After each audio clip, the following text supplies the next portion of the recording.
Do we know who our witnesses this morning are going to be? Yes, Your Honor. I'm sorry. It should be crime scene tech Turner, Ms. Latner's, Officer McGovern, crime scene tech L. Jenkins. Court's indulgence for one moment.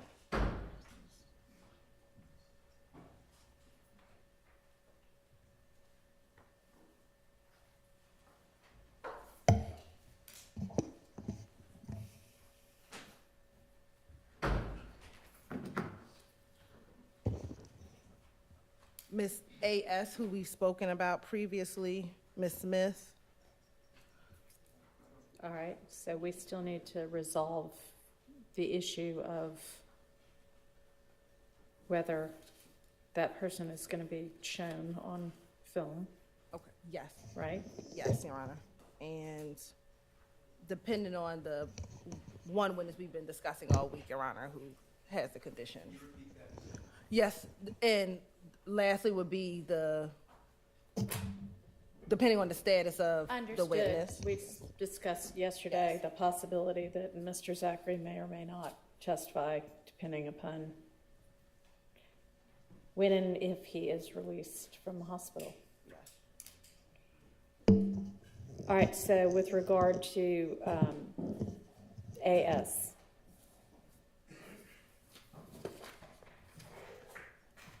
Your Honor, the state's position,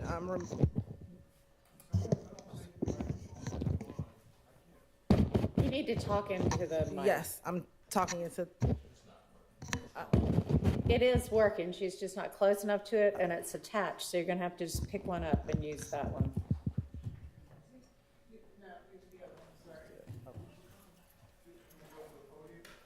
Or go to the podium. Either one. regarding Ms. A. Smith, again, Your Honor, the state is asking for her not to be shown on television. I believe she still lives in the community in which this incident occurred back in 2020, Your Honor. I believe she has voiced some concern. Ms.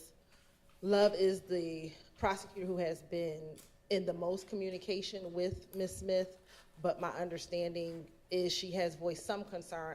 I can't go into specifics regarding her safety in this case, Your Honor, given that she still lives there.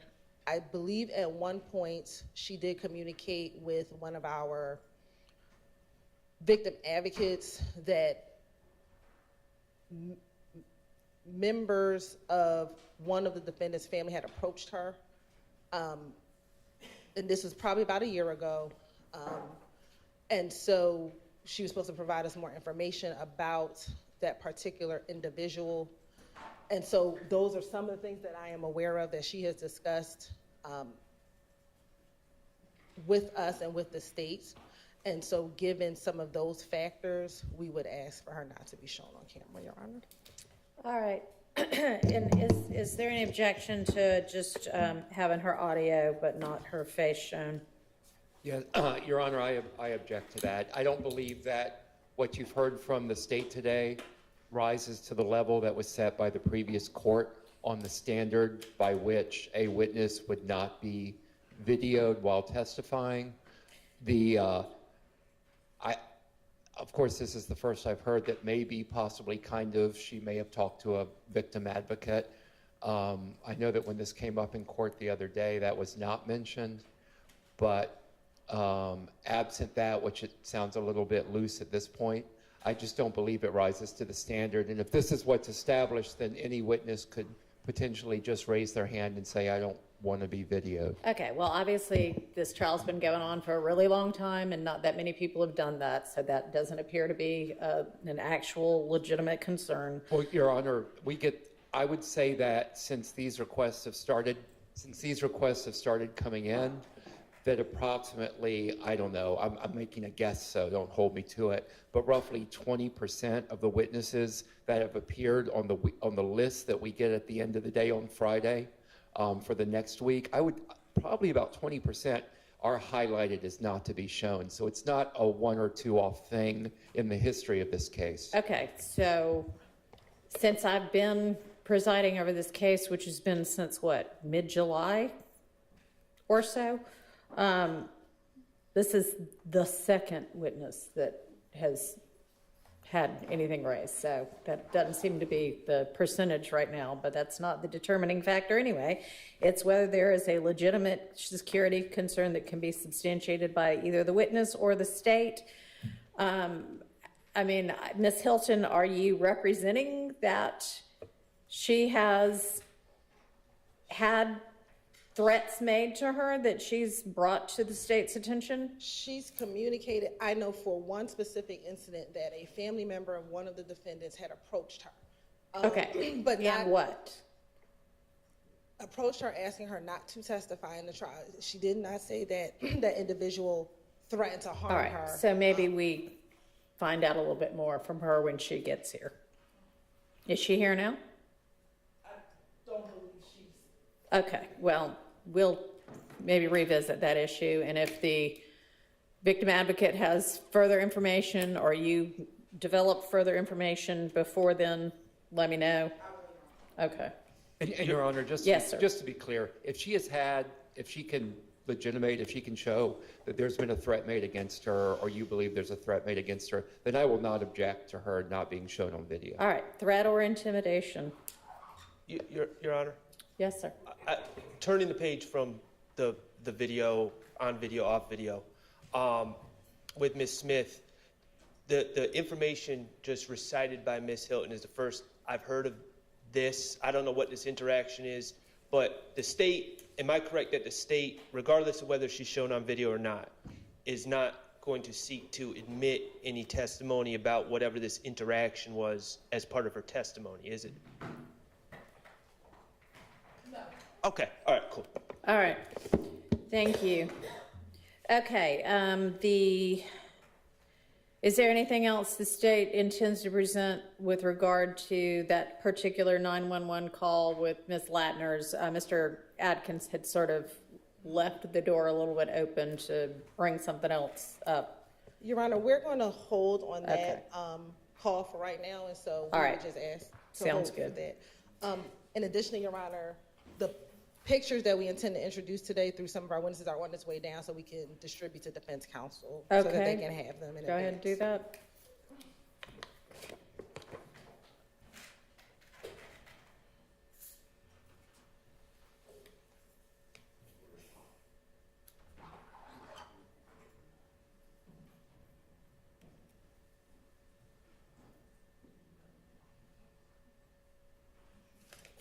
All right, and then I wanted also to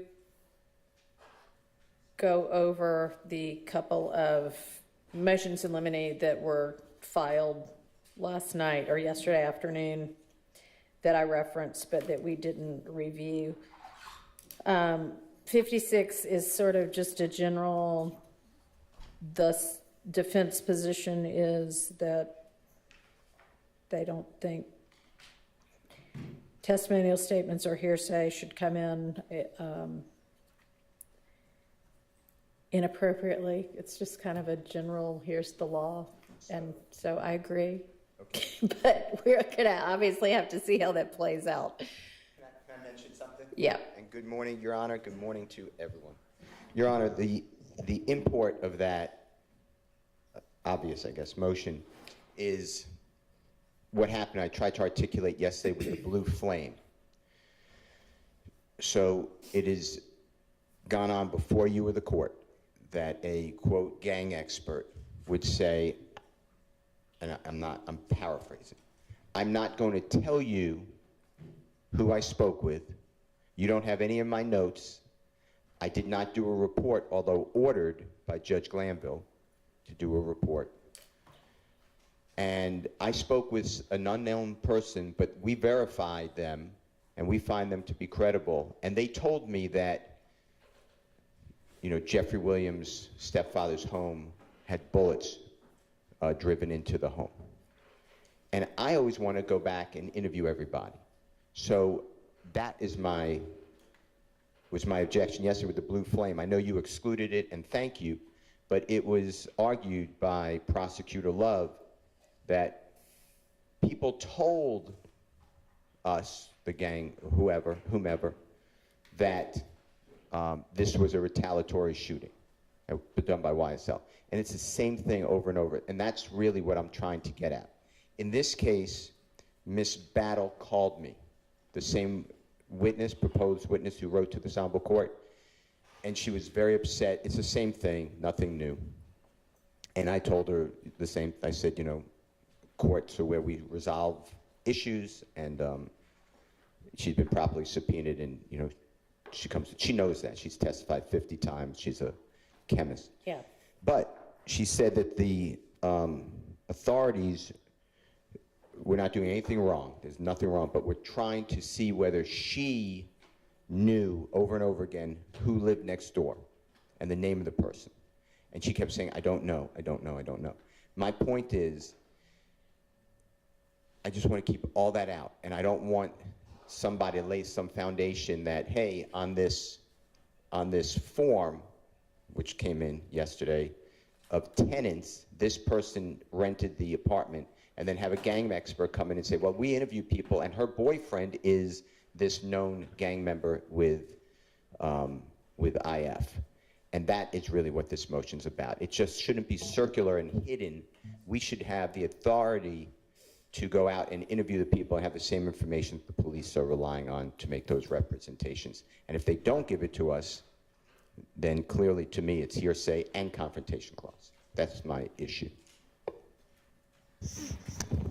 Aaron, I think with many of our experts, they can rely on certain. Pick up the mic and use it. Sorry. With our experts, they can rely on reports or certain information to gather their conclusions. And what I believe happened during the course of this period in 2015, from January to ultimately October, is all these shootings occurred. They received these reports, they gathered information, they interviewed witnesses, and they were able to get information to form opinions about what was happening during the course of.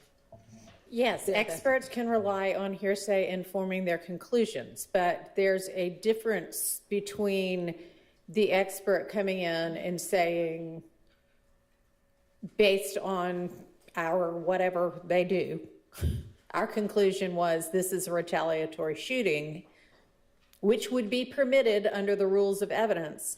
And we concluded that so-and-so's boyfriend was a rival gang member whose name was whatever, or even without whose name was whatever.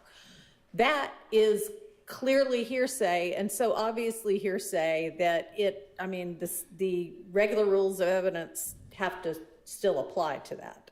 Right, and so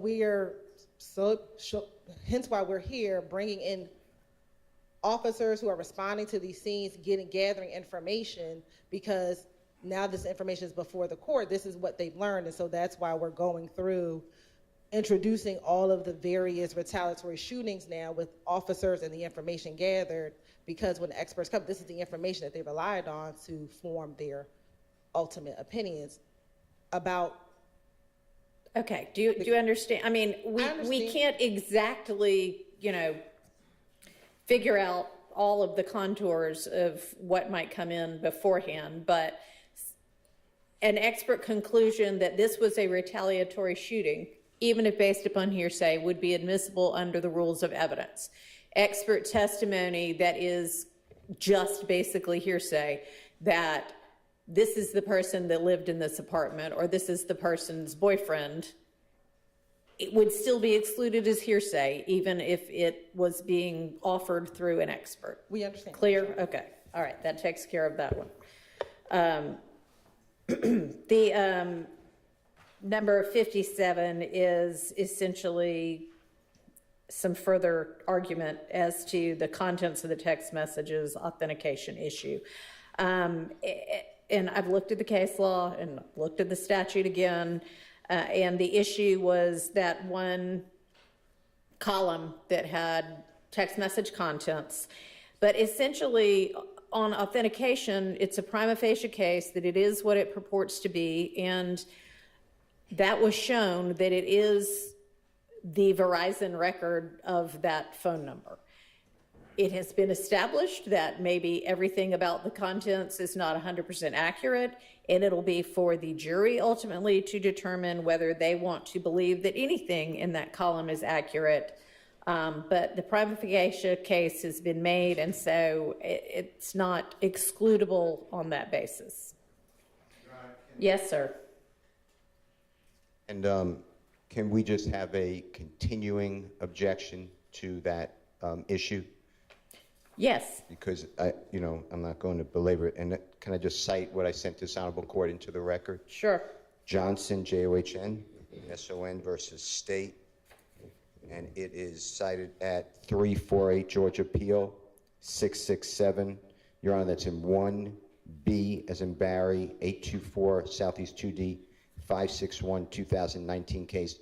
And it's our position, which you've articulated, and respectfully rejected, that it has to be reliable, and I believe that the witness was clear that the records itself, she said she would not verify, but I've argued it, and it's preserved, and thank you. All right. Motion limiting number 58 covers a couple of different things. One, that on the two charts by Agents Cunningham and Officer Kilgore, that one particular gun, the seizure of which has been determined to have been illegal, those charts need to be redacted so as not to include that. I think y'all said, the state yesterday, yes, we'll make sure. I think there was only a mention maybe of one chart at the time, so just make sure that it's gone from both of those charts. Then there is a request that Mr. Zachary's recorded statement from March of 2017, where Detective Dennis asked Mr. Zachary how the assault rifle was located by police in Mr. Williams' home, be excluded because the search itself was illegal. Now, I don't know exactly what got said then, so do I need to listen to it or see a transcript of what was said? We have a transcript, Okay. you can listen to it. I don't know if the state's position, they may agree. It's a 2017 statement, Your Honor, March 3rd, if it comes in. I'm just preempting it. And the search that's been deemed illegal of Mr. Williams' home is July 15, 2015. And it's simply the detective asking Mr. Zachary about this weapon that they would not have known about, and the derivative evidence has been also I understand suppressed. what you are saying now. Okay. What's the state's position on that? Your Honor, the state does not intend to introduce anything regarding the July 2015 search or the item seized from the search. Okay, and so the reference to the assault rifle, which the state only knew about because of the search, I understand now what the argument is. Y'all won't have any reference to that. Okay, and then the third thing is that in that same transcript, Detective Dennis at one point states, or is heard, what this says is heard stating that Mr. Williams is the owner of the studio that was the subject of that search, and you want the statement that he was the owner of that studio to be excluded? Yeah, I think we had an order previously, and please correct me, from the predecessor judge that on the same morning as July 15, 2015, law enforcement went to Mr. Williams' home. That's been deemed illegal as search, as well as to a recording studio. At their recording studio, they found, I believe, marijuana, $40,000, U.S. currency. I'm going to say firearms with an S. It has been previously said that search of that studio is not related to Mr. Williams or anyone on trial directly. It was another person named Rico, and his last name is evading me. I can't remember, but it's a Rico Ritchie, R-I-C-H-I-E, and that would be excluded, and I just want to make sure that that doesn't get mentioned either.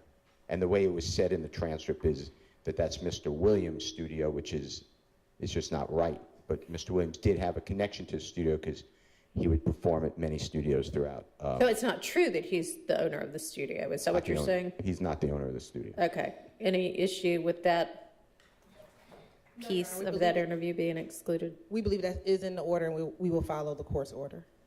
Okay, I don't understand what you're saying there. Are you conceding? Yes. Okay. All right, so that takes care of that. Can I add one more thing to that, Your Honor, this motion? Sure. I think the court ordered it yesterday, but the blue flame shell casings are on that same chart that is referenced by Agent Cunningham, according to the state, as an exhibit of hers, as well as Officer Kilgore. So I asked that blue flame mentioned on that chart be please removed. And that's the search by the firearms police database. It will be removed. All right, thank you. All right, and then the last one was a supplement to the big motion to exclude various pieces of evidence that we'll need to go through whenever we have our next non-jury day, so we won't deal with that one right now. Your Honor, Yes. may I just add one thing? Again, I'm, like Mr. Steele said, not conceding the admissibility of any prior statements of Mr. Zachary, but I just wanted to remind the court that there were some matters that we took a wait-and-see approach. Your Honor took a wait-and-see approach to see if a foundation could be laid by Mr. Zachary regarding one. I was reviewing in preparation of court today. One specifically was whether something counted as a tacit admission, and we just needed to hear from Mr. Zachary to lay a foundation on some of those matters. I just wanted to remind the court that we do have that issue out there, those issues out there. There's a few of them. All right, so does the state recall what it is that Mr. Sharp's referencing? Your Honor, I don't.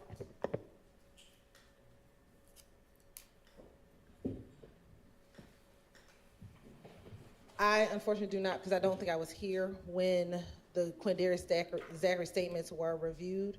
Mr. Atkins and Ms. Love were here, and give me a moment, I can reach out to them to see All if right, they can well, recall. I guess until he shows up here, it won't become an issue anyway, but maybe circle back on that when we've got a different prosecutor in the courtroom, when and if we get Mr. Zachary. Yes. All right, thank you.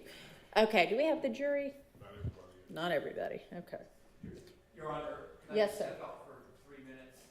Yes, We have the jury. Thank you. Before that's done, we'll wait. can I ask a quick question? Okay, Apologize, Mr. Weinstein. Your Honor, the state was kind enough to point me in the right direction for the witness list. And they said, I think the Honorable Court is on that email. So they said that Miss Bailey, Bailey, Miss Galloway, Galloway, and Miss Chavo, Chavo, or E rather, ES, Chaves, Chaves, we're not on any witness list. If we could get contact information and if the state could make them available for us to interview, that would be helpful. I'm not moving to exclude, the witness for not being on a witness list unless the court wants to do that, but I would like to speak with the witnesses. Yes, Your Honor. all right, how soon can y'all do that? All right, it looks like these are all like APD employees. Let me just reach out to my investigative team. We should be, hopefully if they still work with the department, we should be able to get that pretty quickly. All right, anything else? All right. Will you?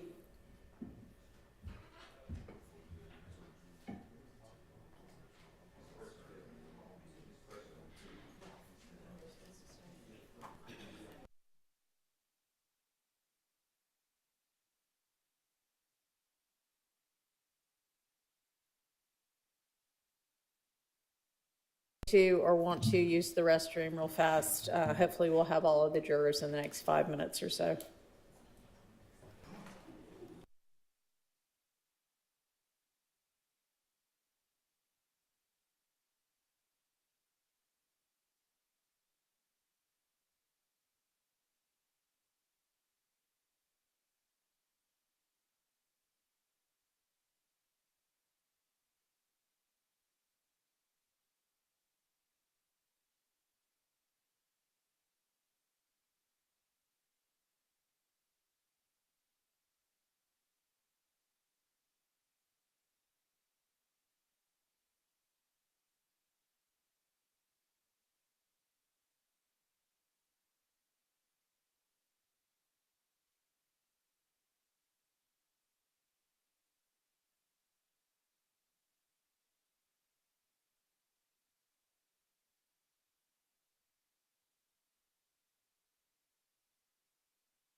Okay.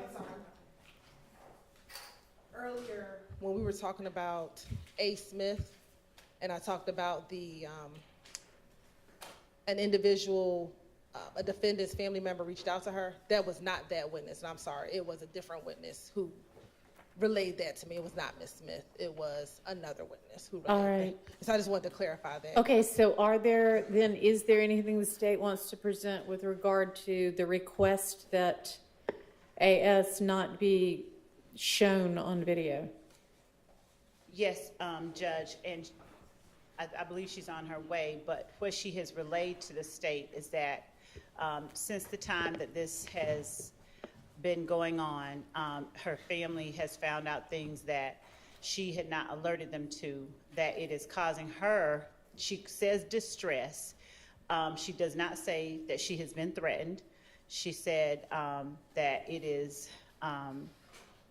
a source of great concern for her.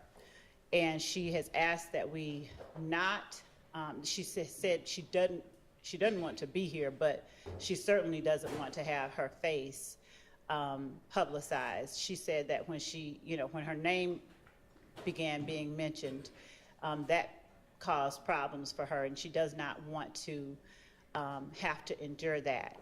Under those circumstances, and understanding counsel's arguments regarding sort of guidelines by the court's predecessor, we're asking that the court exercise the court's own discretion and allow, based on her concerns and the concerns of any lay witness to that extent. They're not asking to cover their faces in court behind a veil, but to not have their faces publicized nationally is what they're asking. All right, so you say the court's discretion as though it is 100% up to the court. It's not up to the court, it's the case law that guides it. And in Georgia, it is very, very, very tilted towards showing everything all the time. And the court has very little discretion in stopping that from occurring, even if there are, probably none of the witnesses want to be blasted throughout the world, understandably. So that's why the guideline and the determiner was, are there legitimate security concerns? And if there are legitimate security concerns, then detail what those are.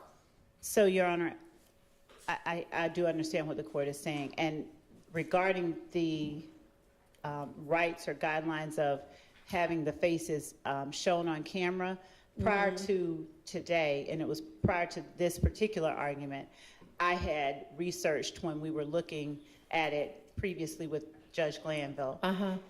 My understanding, and the court has a vast amount of knowledge about what the particular laws in Georgia are, because the court has dealt with those, but my understanding was that there is no, just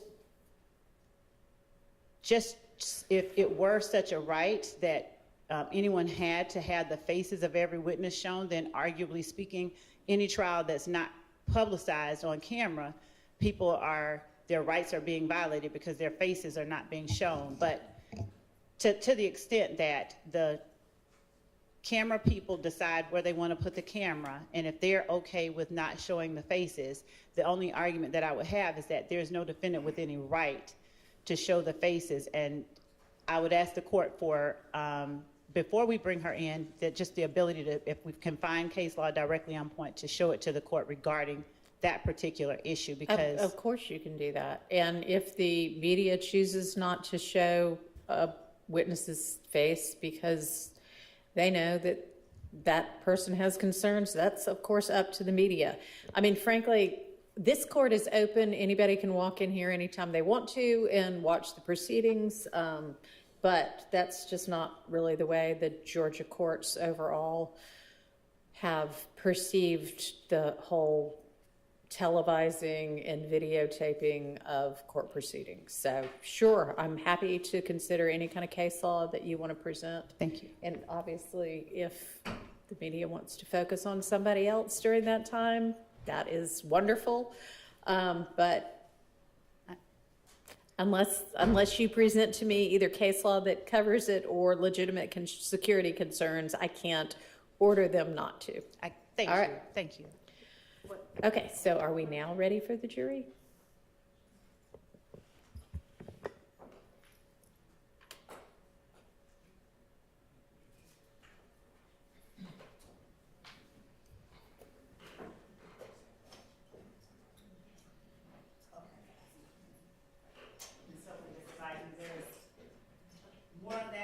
Okay, well, she's not going to be the first witness anyway, so, all right, let's get the jury.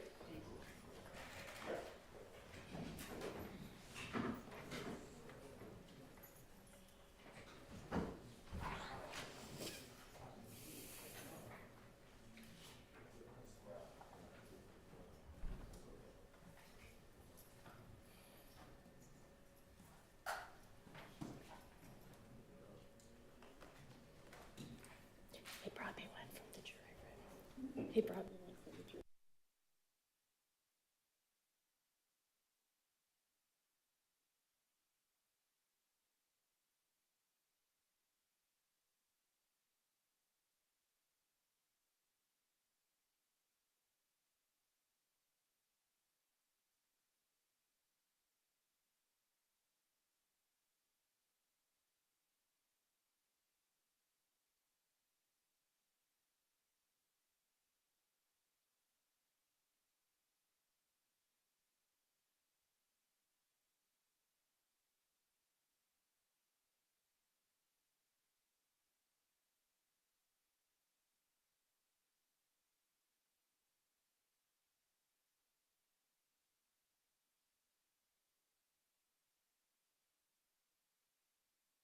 Get the witness. That is absolutely fine. Anything else?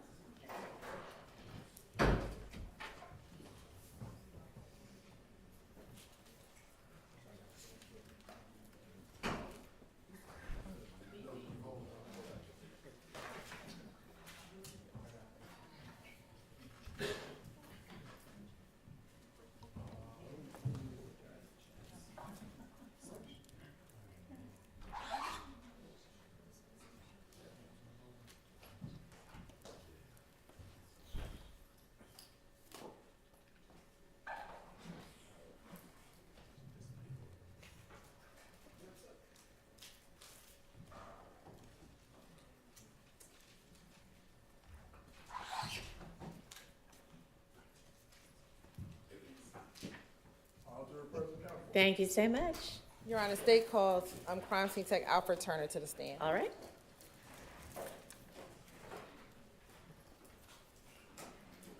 You raise your right hand. You swear firm testimony to give the truth, the whole truth, nothing but the truth? Absolutely. State and spell your first and last name for the court dial into the mic, please. Okay, it's Alfred Turner, ALFRED TURNER. And welcome back. Hey, Seems like we just saw you yesterday. So we're not going to go over your background since you were here earlier this week. I just want to jump to back in 2015. Earlier this week you discussed responding to 1428 Adele Avenue. Is that fair? yes, Okay. In 2015, did you respond to other shooting calls? yes, All right. I want to specifically direct your attention to January 11th, 2015. Did you have the occasion to respond to 197 Hendricks Avenue in Atlanta, Georgia? yes, I did. And why did you respond to that location? We got a call that a shooting occurred.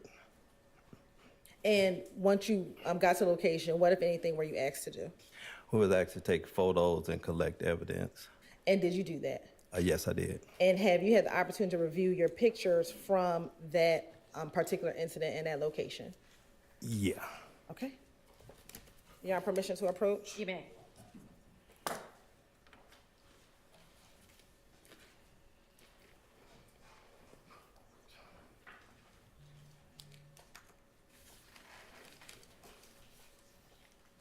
I'm showing you what's been marked as 1 triple DA through 17 triple DA. And were you sent those pictures yesterday evening? Yes. Okay. And as you're flipping through, did those pictures fairly accurately depict the scene at 197 Hendricks from January 11, 2015? Yes, they do. Your Honor, this time the state would like to tender State's Exhibit 1 triple DA through 17 triple DA into evidence. Those are admitted. Permission to publish, Your Honor. Okay.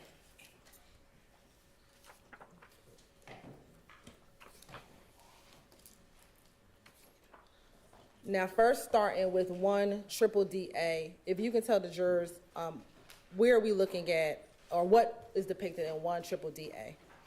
It was just an overall photo of Hendricks Avenue. Going to 2 triple DA?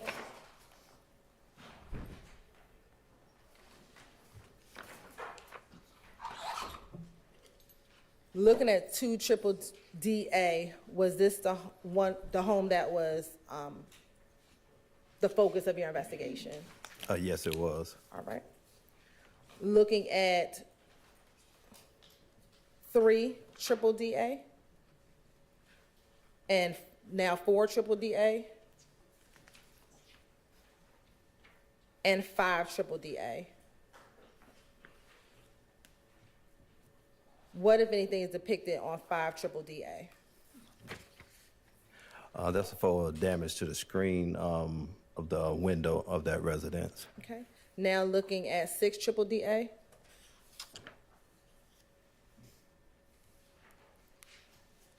Is that a close-up of what you just referenced? Yes. All right. 7 triple DA. And 8 triple DA. What's depicted in those 2 images? Those were gunshot holes to the residence, that same residence. All right. Now looking at, we're going to skip to 10 triple DA. What are we looking at 10 triple DA? Those were the 3 shell casings that were collected from the scene. Okay. And did you take close-ups of those 3 shell casings? Yes, I did. And are they contained within the set of pictures that you have in front of you? Yes. Now looking at 13 triple DA.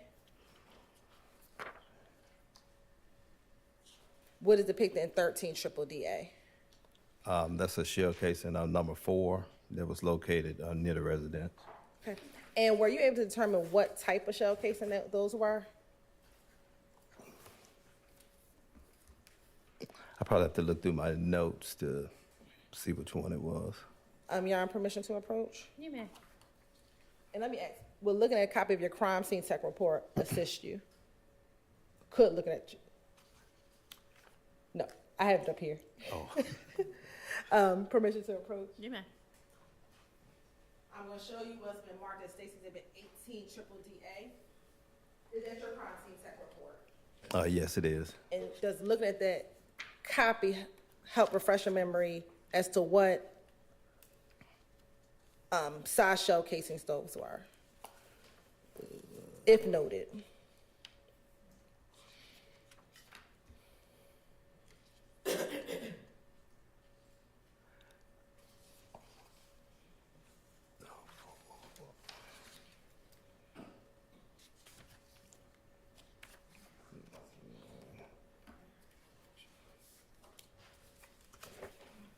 No, I don't have that on here. Okay.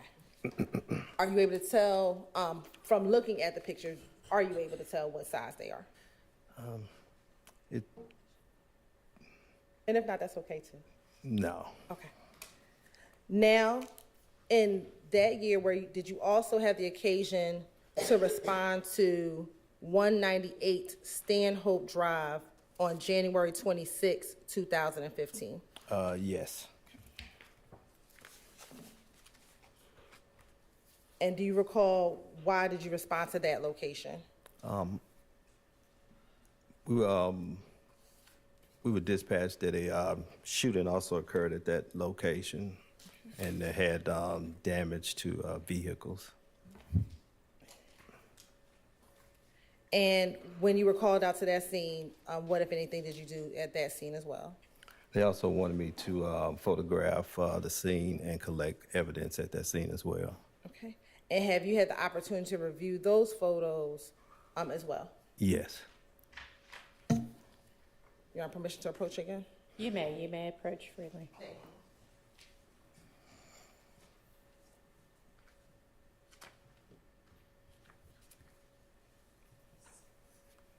I'm showing you what's been marked as 1DDD through 29, 1DDD subsection C through 29DDD subsection C. Are those the items that you pictures that you previously reviewed? Yes. Okay. And did those fairly and accurately depict the scene from 198 Stanhope on January 26, 2015? Yes, they do. And let me ask you, regarding that particular scene, do you know if there was a victim involved in that scene?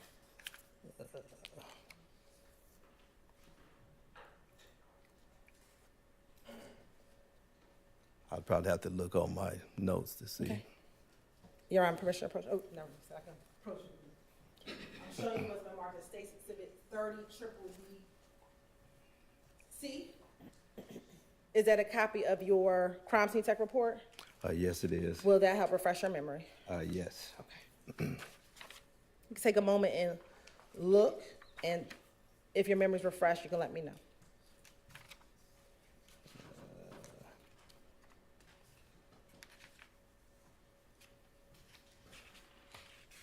Yes, there was a victim. And who was that victim? I believe it was Trevante Turner. All right. And I believe I admitted it, but if not, Your Honor, say what I did to Stacy's Exhibit 1DDD C through 29DDD C into evidence. Okay. Do you mean, you haven't this morning, did you mean Oh. a different day? No, I thought I may have said it earlier today. Okay, Your Honor, this time the state would like to admit 1DDD C through 29DDD C into evidence. Okay, those are admitted. And permission to publish. You may.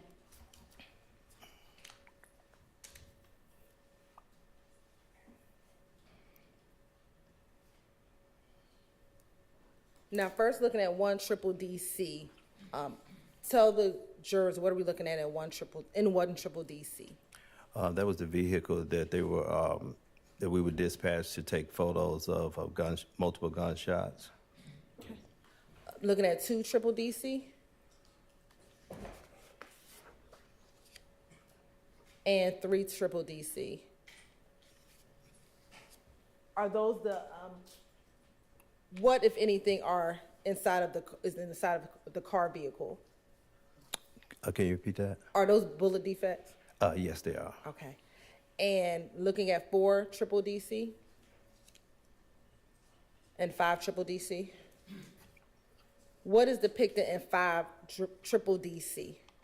Those were the actual location where the shell casings were from that scene. Okay.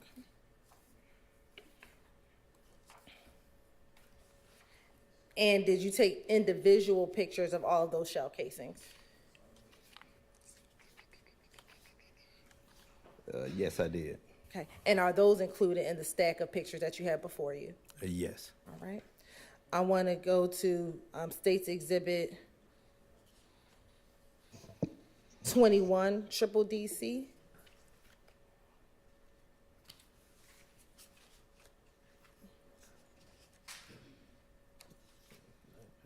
What is depicted in 21DDD C?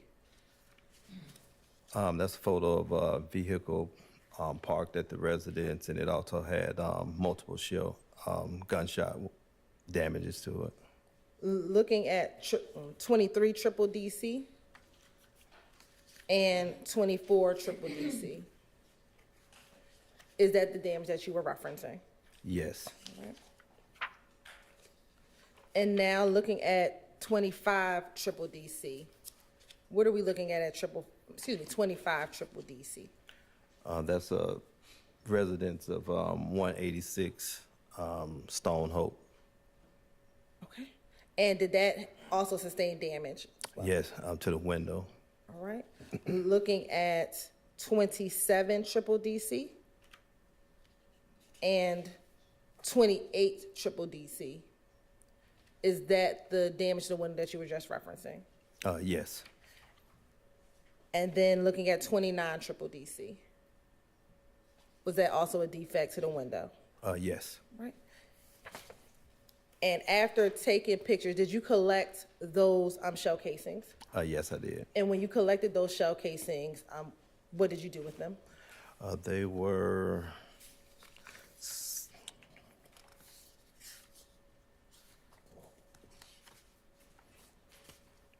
put in our Atlanta Police evidence locker as evidence. Okay. And I'll ask you the same question for the previous set of pictures with shell casings. Did you collect those shell casings from 197 Hendricks? Yes. And what, if anything, did you do with those shell casings once collected? Those were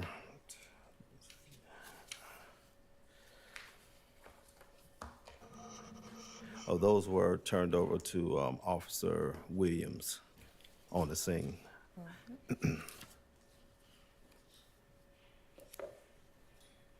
Now, as a crime scene tech, do you sometimes report to the APD homicide cage to take pictures? Yes, I do. And when would you respond to the homicide cage in order to take pictures? It's usually after the vehicles has been moved from the scene and actually stored in the homicide cage. Okay. I want to direct your attention to February 20th, 2015. Did you have the occasion to take pictures at the APD homicide cage? Yes, I did.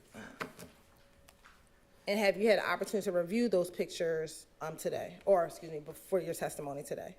Yes.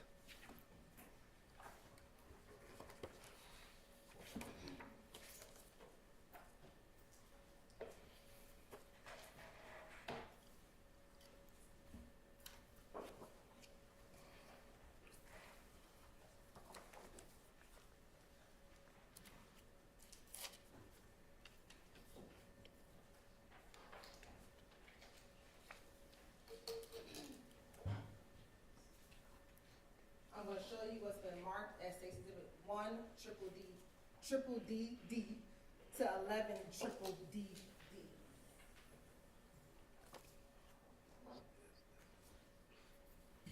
And do you recognize those pictures?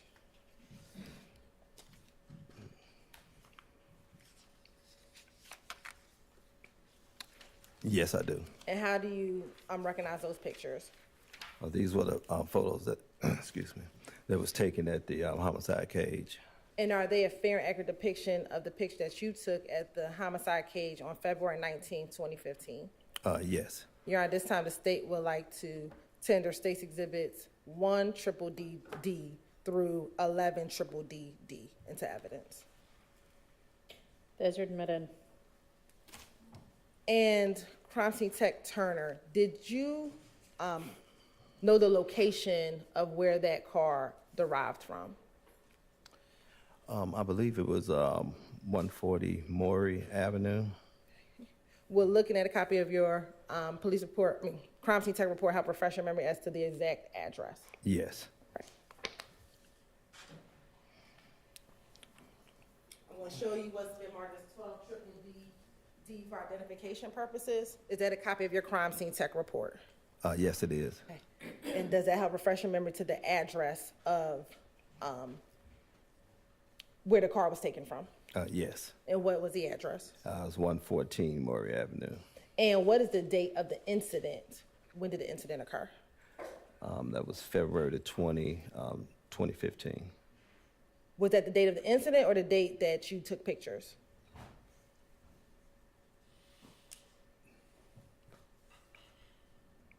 That was the date I took pictures. What was the incident date?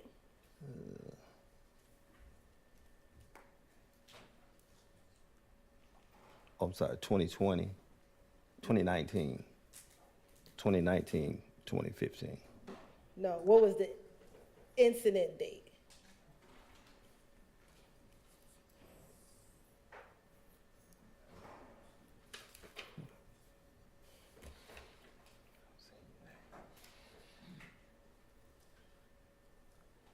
Let me ask, do you see the incident date on the third line down? Is that the 2019? I'm sorry, 219. And what was the year? 2015. All right. From-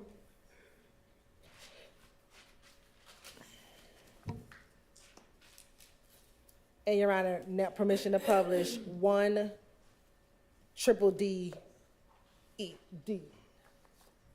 Triple D D. You may. Okay. What are we looking at 1 triple D D? That's just a rear photo of the vehicle. And 2 triple D D? And now we'll look at 3 triple D D.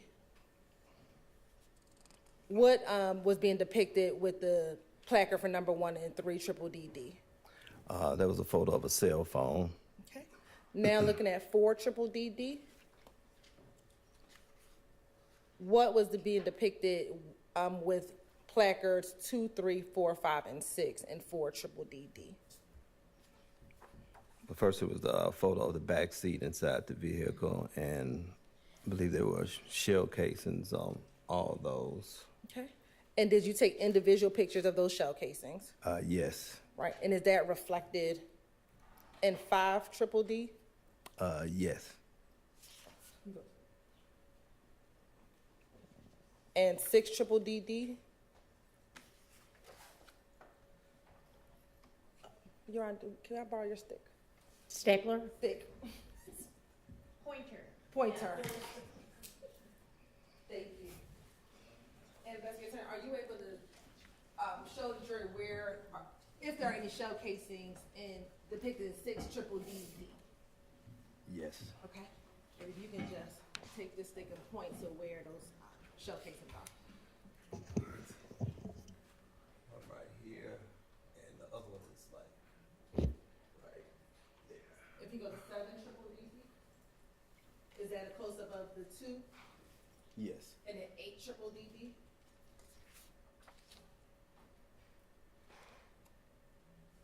There's actually 3 here. 1, 2, and 3. All right. And 9 triple D D? Were those shell cases depicted in 5 and 6? Yes. And 10 triple D D? Were those shell casings depicted for placards 7 and 8? Yes. All right. And 11 triple D D? Is there a shell casing depicted in 11 triple D D? Yes. Okay. And where is that shell casing? It's 2 here and here. All right. And then lastly, and that's it. Thank you so much. Now, crime scene tech turn, are you able to tell me, and we'll start with triple D D, the incident number for triple D D, which is on number 12. I'm sorry. Looking at your crime scene tech report, are you able to tell me the incident number for 114 Maury? You wanted the incident number? Yes, please. That's 150503213. All right. And then can you give us the incident number for 198 Stanhope? That was 150262801.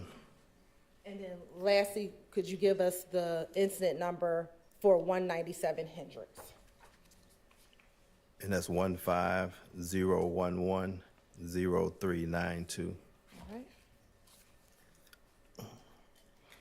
Now, with the shell casing that you collected from the homicide case, from the car in triple D D, what did you do with those shell casings?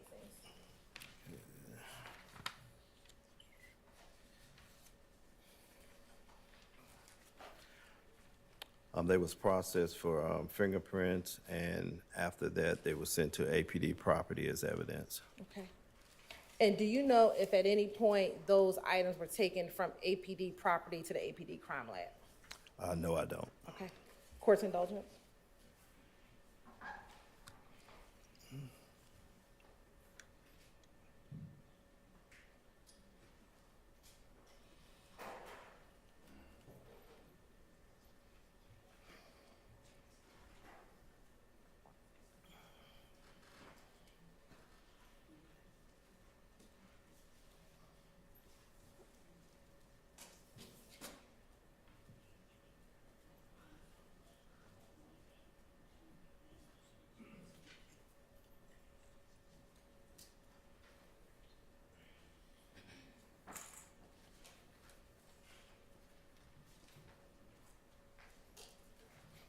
Last question for you. So, Constance Turner, when you package your... Use the mic if you don't mind. When you collect shell cases from the crime scene, how do you package your shell casings? What we do is individually pack them, usually put them in a little envelope. We put the time we collected, the location, the case number, the address, and I have my initials on it.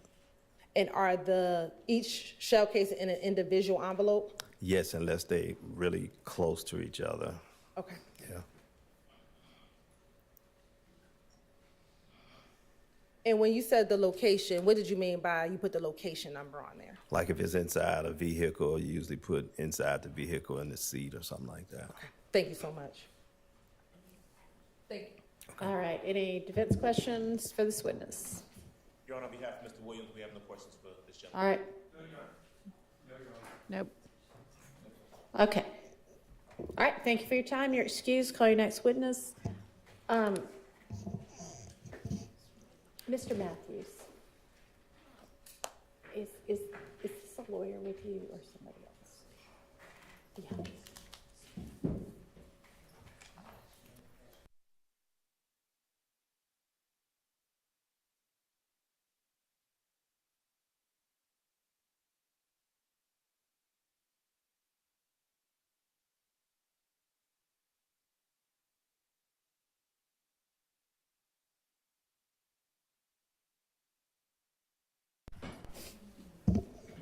That was just Mr. Matthews is wanted in a different courtroom during our next break. That didn't have anything to do with this case.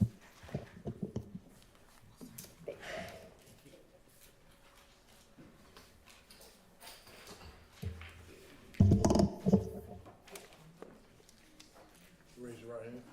You swear affirm testimony you give the truth, the whole truth, nothing but the truth.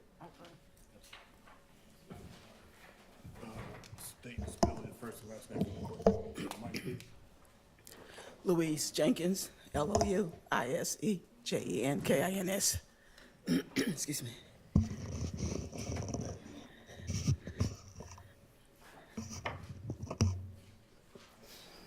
Good morning, Ms. Jenkins. How are you doing? Fine, and you? Doing well, doing well. Are you currently employed? No, I'm retired. Happily? Happily. What was your last job? Atlanta Police, crime scene, What year did you retire from APD? 2015, What year did you start with APD? 1985. Can you tell the jury a little bit about your experience when you started working for Atlanta Police Department? I started at criminal records and I did dispositions and I went to court to take dispositions and then I did warrants. And from there, I started crime scene in 1987. How did you end up working in crime scene? It's all in the same department, and I started taking notes and started studying fingerprinting, and I got interested in it, and then I started in fingerprinting. And did you ever become a crime scene technician? Yes, I did. Can you explain for the jury your experience as a crime scene technician? We go to court. We had to go to take classes, and we do collect evidence, process, fingerprint, photographs, go to court, and we take our crime labs to either GBI or Atlanta Police Crime Scene. Now, did you have any law enforcement experience in any capacity before working with Atlanta Police Department? Not in law enforcement, but I work for state revenue department, and I also work Atlanta Braves security. Okay. How long did you work with Atlanta Braves security? About 10 years. Did any of that time overlap with it when you were with the Atlanta Police Department? Yeah, some of it did. Now, were you a crime scene technician from 1987 until you retired? Yes. And I want to turn your attention, Ms. Jenkins, to April 28th, 2015. Did you ever have the opportunity to respond to 1903 Drew Drive? Yes, I did. Can you tell the jury what you did in relation to that location? It came up as a vandalism, shots fired, and I went and I took photographs of the scene on the outside and inside, and I collect evidence from the outside, and I turn it over to the officer on the outside, on the scene, and I collect a projectile and 2 bullet fragments from inside, and I took it to our Atlanta Crime Lab and turned it into them. Do you typically process a scene from the outside in? Yes. And I wanted just to show you one photograph that's already admitted to publish 62 Lima Lima.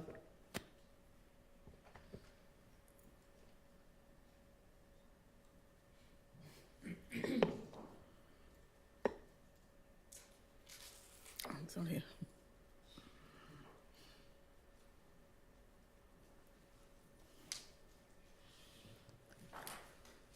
It's going to come up here, and Okay. if technology works for us, Ms. Jenkins. Do you recognize that photograph, 62 Lima Lima? Yes. And is that the 1903 Drew Drive we were just discussing? Yes, it is. And why is it, or can you explain for the jury, the responding officer collected the shell casings that were outside and you collected the ones that were inside? Is there any reason behind that? Well, it came up as a vandalism, so usually when we have a call like that, we can also turn it, the shell casings or whatever, to the investigator on the scene. Anything mostly on the inside, we collect and we'll turn it into our crime lab or the GBI crime lab. And what protocols did you follow when you collected the shell casings? I photograph, numbered, and collect them in envelopes, label each one of them, and I put them in a bag at the end of collecting everything, and I turn it over to the officer on the scene. And for the projectiles, that you collected from inside, what protocol did you follow with those? We collect overall of the whole place first, and then we collect each items, and we number them, and then I collect them and data them, and take them up, and then send them to our crime lab. After you processed 1903 Drew Drive and collected those projectiles, did you have any other involvement with this specific crime scene? I did not. One brief moment, Your Honor.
Ms. Jenkins, I'm just going to show you a few photographs from, I'm going to publish, yes.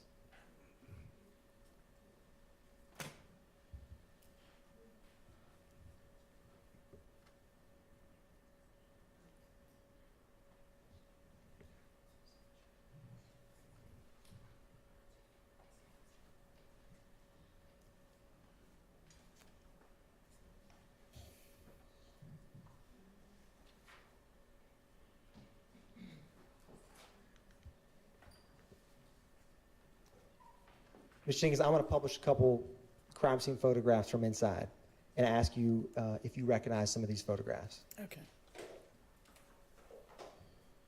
And I'm publishing State's Exhibit.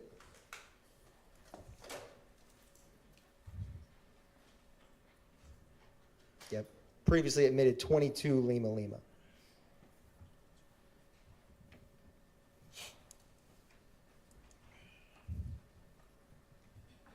And Ms. Jenkins, I'm going to cycle through a couple of these photographs to specifically see if you recognize some of the projectiles that you collected from this scene. Okay, kid, it's possible that I can look at my notes. Yeah, it's perfectly possible. Yes, ma'am. I'm going to, or is there anything that will refresh your memory in relation to this? The notes that I took, the pictures that I took.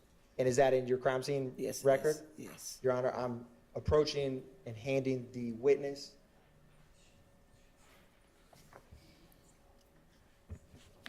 And Ms. Jenkins, once you review that, if your memory's refreshed, just look up at me. Okay.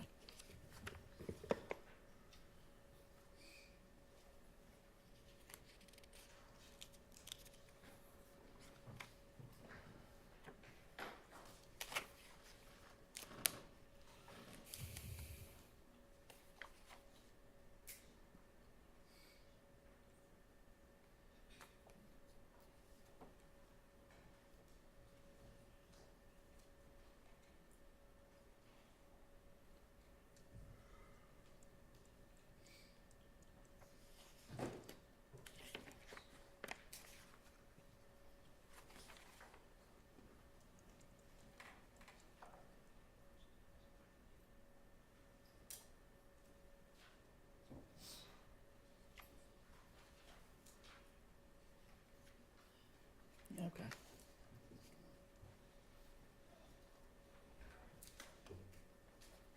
Ms. Jenkins, was your memory refreshed? Yes. And was the projectiles that you collected, what was that photograph that went off the screen, but with 22 Lima Lima, was that one of the projectiles that you collected at Drew Drive? Yes, it is. And Ms. Jenkins, when you collect these, can you describe, do you put them in one giant bag, individual bags? What do you do when you collect projectiles? They're like collected in this? one individual bag, and then they're put in one large bag once they're all labeled. And when you collect them in single bags, do you have any markings on any of those bags? You put the number of whatever you put it, you have to put a number there, and then you have to label the number on the bag. And then you put the evidence in there, and you put the date, time, or whatever you collect the bags and put it in. And is the number you use the same number as the Atlanta Police Department incident number? No, it's the number that you put it in, and you put that on there also. When you said put what on there also, you mean the numbers of? The complaint number, you put the complaint number, and you put the number of the evidence that you have, whether it's 1, 2, 3, or whatever. And in this case, did you put the numbers on the evidence bags that you collected? On each individual bags. And the case number is on both bags. And what was the Atlanta Police Department case number for this case? And if you have to refresh your memory, just let me know. The case number is 151180588. Thank you, Ms. Jenkins. One brief moment.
Ms. Jenkins, I'm going to, and for the record, I'm labeling as 62 Lima Lima what the witness, Ms. Jenkins, has been using to refresh her memory. And Ms. Jenkins, can you describe what it is that you have been using to refresh your memory? My report that I made from the call that I had. From the Call. 1903 Drew Drive? Yes, Is it a fair and accurate depiction of the crime scene report that you made in relation to this case? yes, it is. Your Honor, at this time, the state would tender 62 Lima Lima into evidence. It's admitted.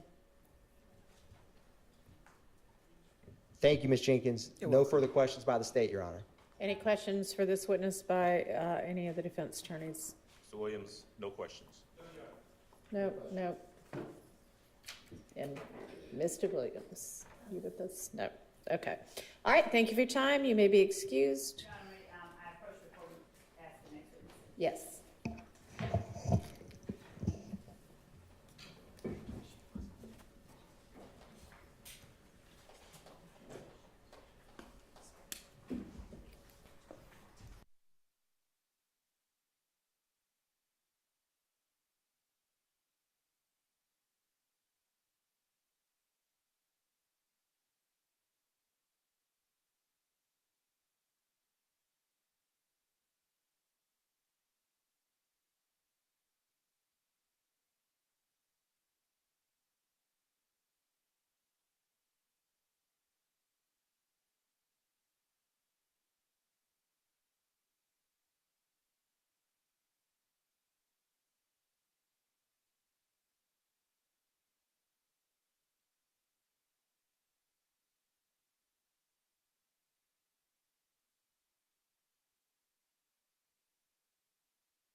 Looking for any sort of answers.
So the witness AS is going to come in, and I'm going to ask for now y'all not tape her while we sort out whether y'all can tape her during her testimony.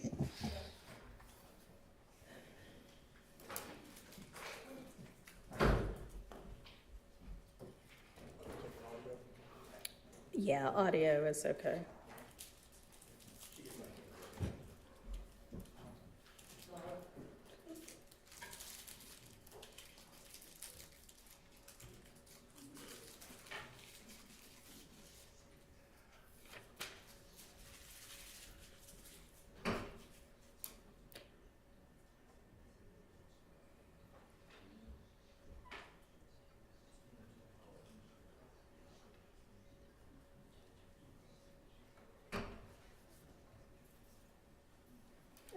Okay.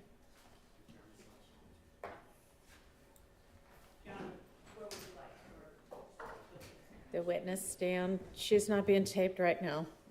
Videotaped. Come on up to the witness stand if you don't mind. Okay, go ahead and have a seat. And I understand from the state that you've got some concerns about your face being shown on the live stream. Can you tell me what those concerns are?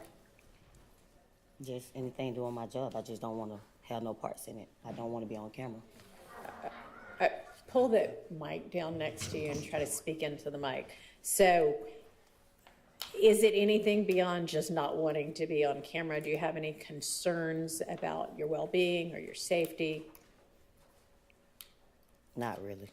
Okay, well then that's not going to be enough. And the law, sort of the given, unless there are particular circumstances, is that it be allowed to be videotaped. And I don't have a lot of discretion in that regard unless there's some reason that can be presented. So I fully understand you feeling that way. And certainly, as I noted before, the media can choose not to show her face, but I can't order them not to. Okay. All right, so do I need to hear from anybody else on anything? Your Honor, one other thing that we wanted to bring to the court's attention is that previously the media did not have a problem with the people that we specified not showing their faces. Okay. It was never, they had no problem ever. It was only objections from counsel for defendants. Okay. All right, does the media have an issue with just voluntarily not showing her face? My producer said if you allow it, we're gonna show it. I can't speak for the other. Okay. I'll say this, and also what the media had agreed to is that if they had an objection to not showing the faces, they were gonna come on the Monday after Ms. Hilton provided them.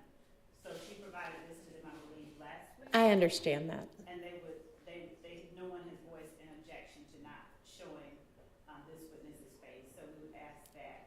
Okay, let me hear from the other media representative who's taping right now.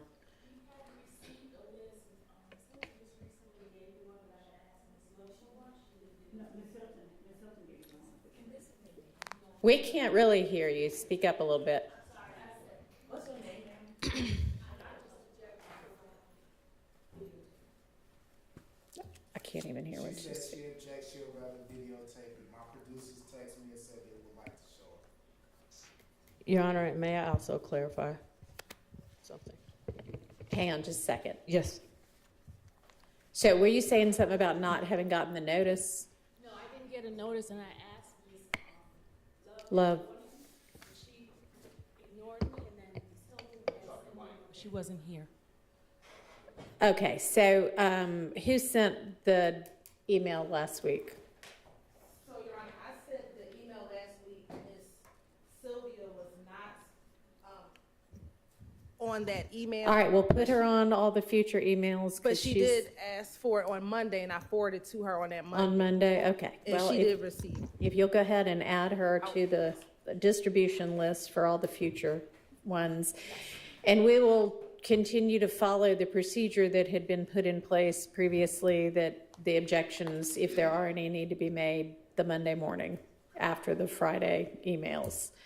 Yeah, and Your Honor, I don't believe that representation made by the state is accurate, that the media are the only people that have the opportunity to object to this. That's not what she was representing. I think what she was saying was that they had not objected before. Ms. Westmoreland, you wanted to say something? Your Honor, I believe it's been clarified. Okay. Turning the page again. I just want to make sure that Ms. Smith has been instructed as a witness. My concern is that there's always rumors, and I just want to make sure that Ms. Smith knows that she's only to testify about things that she actually has personal knowledge of. All right. Ms. Love, I think you know what Mr. Shart's referencing. Have y'all had a discussion about? All right. Okay, so does any defendant want to, I think in the future, the test is supposed to be, you know, is it within the requirements of due process to cover or exclude? And a lot of these cases are about a defendant objecting to coverage or the media objecting to coverage. And so if the defendant or the media objects, I need to hear the basis for the objection, and then I'll make a determination based on all the different factors that are set forth in Rule 22. But anyway, I haven't really heard anything that would lead me to believe that the case law would support ordering that this witness not be videotaped. So, Ms. Love, do you want to take just a few minutes to discuss with the witness what you need to? Okay. Where should I do it? Right here? If you want to step right outside, that's fine.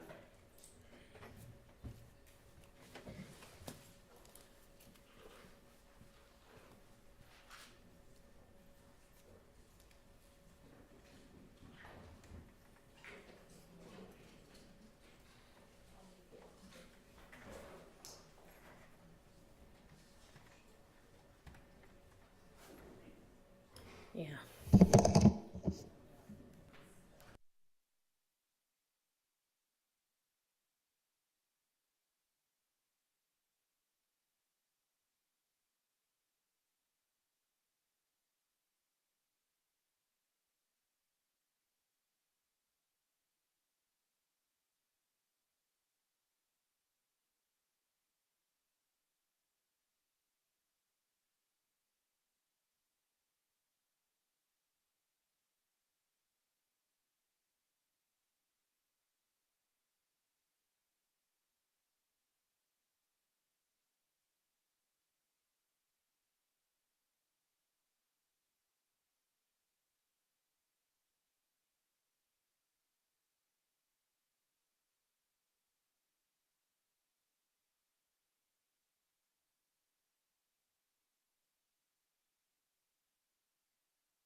The witness and the jury?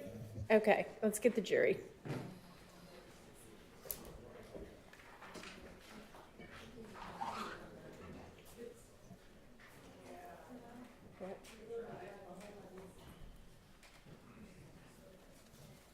What's going on there? I mean, I don't know what they're gonna do.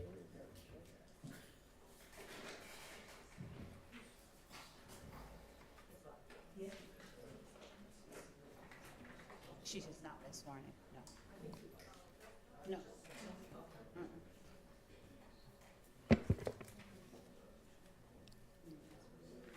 Is it okay if she uses her first initial? That's fine with me.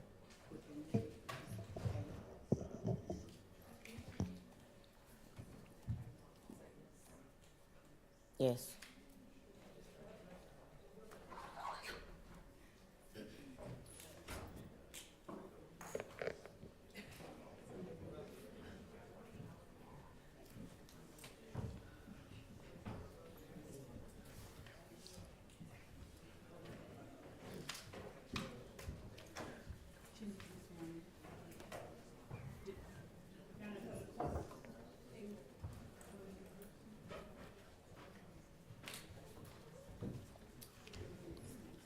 Right.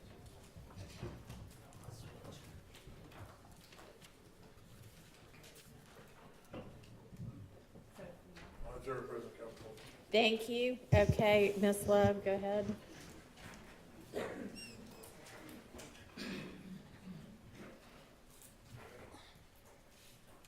Can you stand up to be sworn, please? You swear affirm the testimony you give the truth, the whole truth, and nothing but the truth? I do. I need you to state your first initial and your last name, spell your last name for the court. A. Smith.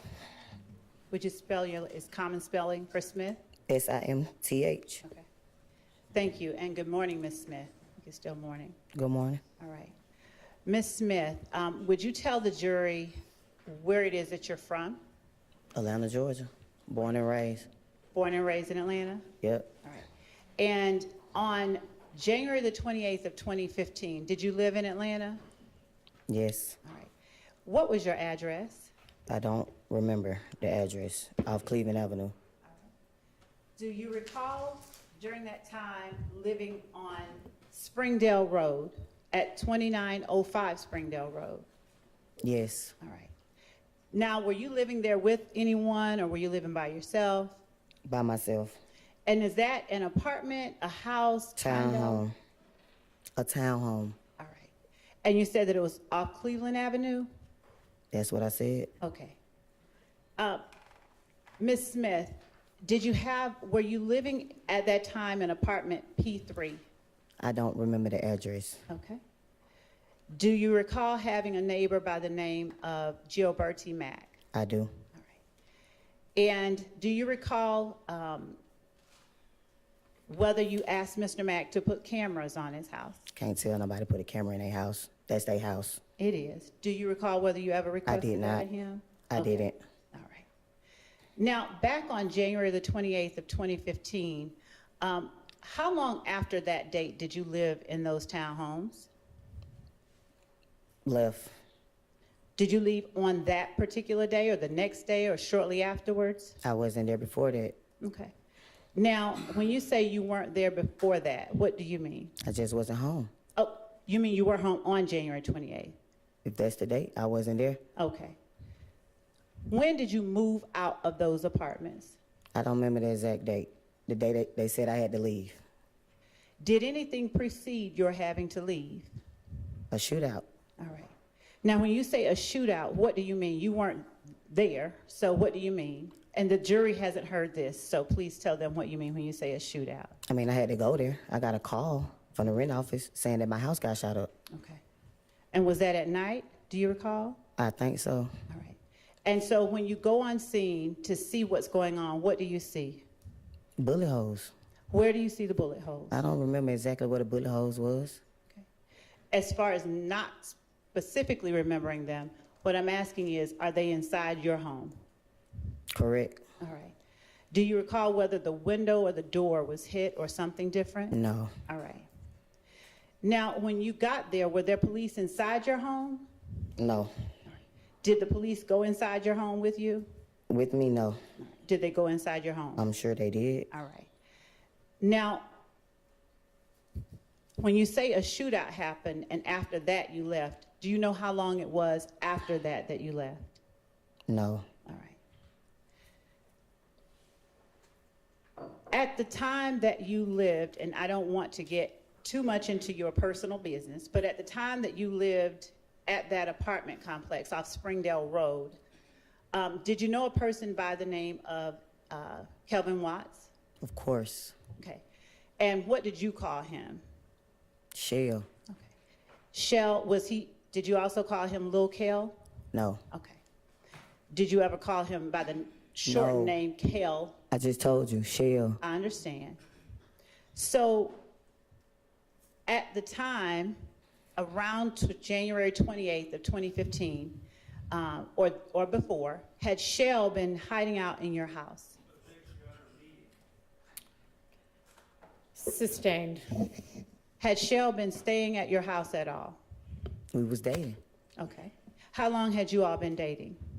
a few months.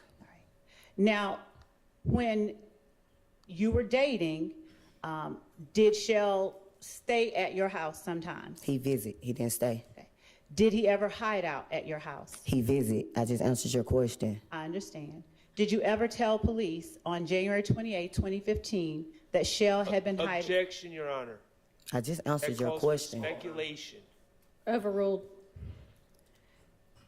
And Ms. Smith, I'm not going to keep you up here very long, but I'm going to ask you a specific question because the jury, Your Honor, if I may just be allowed. Overruled. I'm going to ask you questions so that the jury, who doesn't know the answers, so that you can answer for them, okay? Did you tell the police that night that your friend Kelvin had been hiding out at your place? I did not. Okay. Do you remember talking to police that night? No. Right.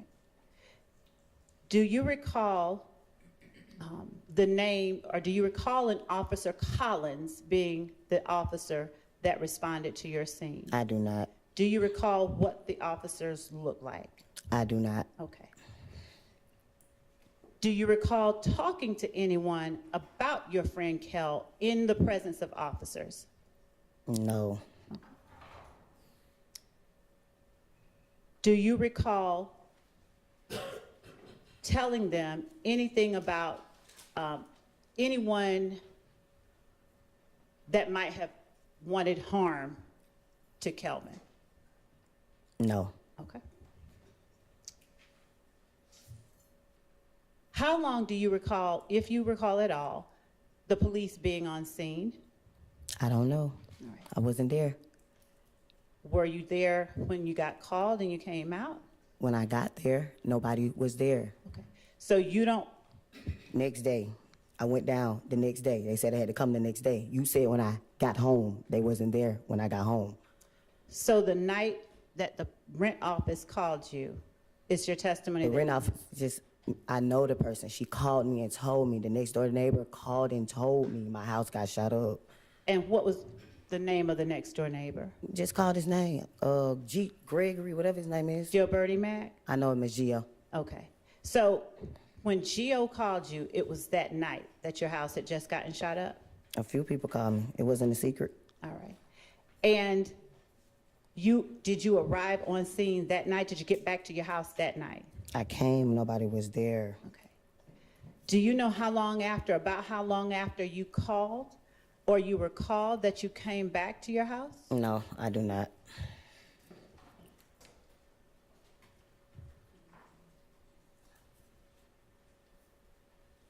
Did you know any members, and I know this sounds like it's obvious, but do you know any members of your friend Kelvin's family? Did you know Donovan Thomas? I did. Okay.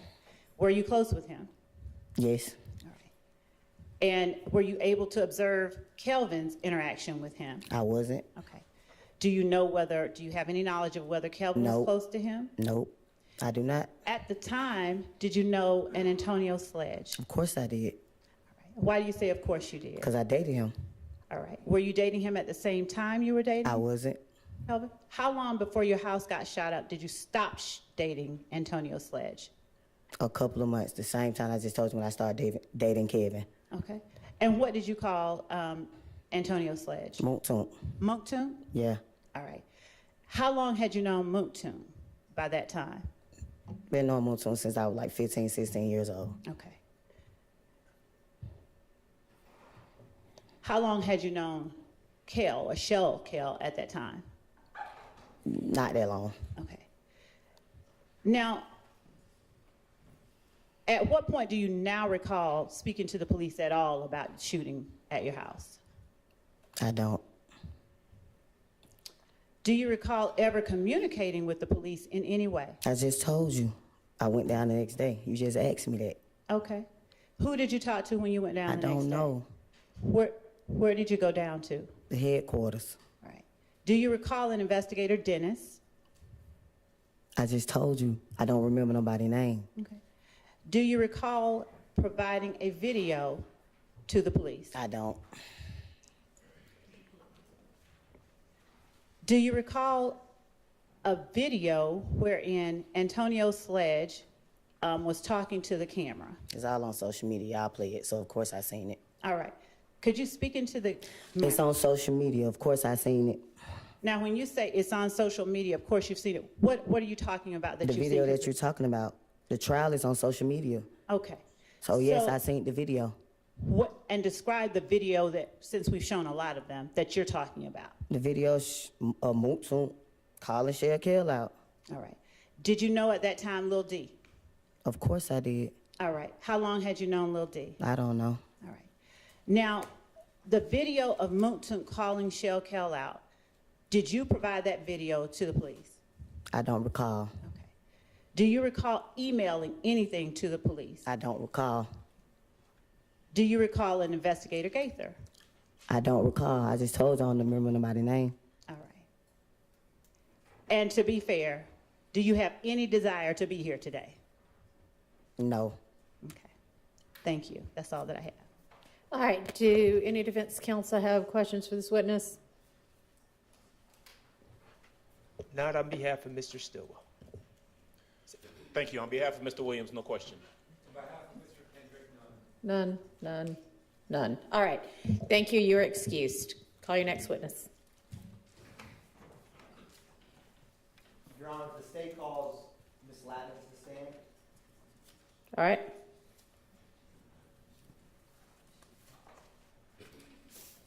And she's already been sworn several times, so we'll just remind her that she's still under oath. Yes, Your Honor.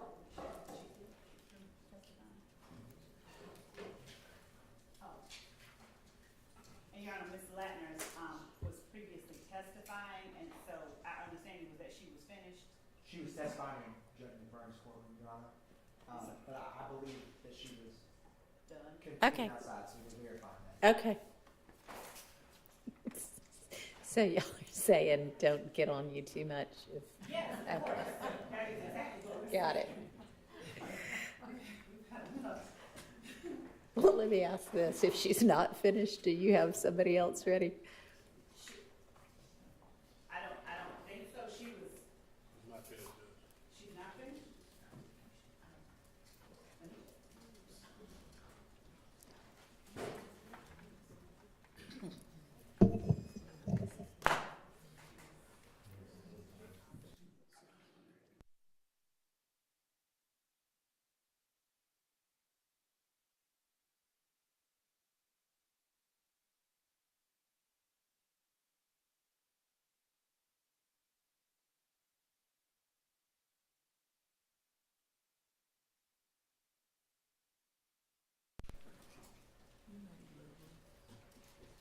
Your Honor, about 30 minutes ago, they said 20 minutes, so we are checking now. Okay, well, you don't have another witness out there?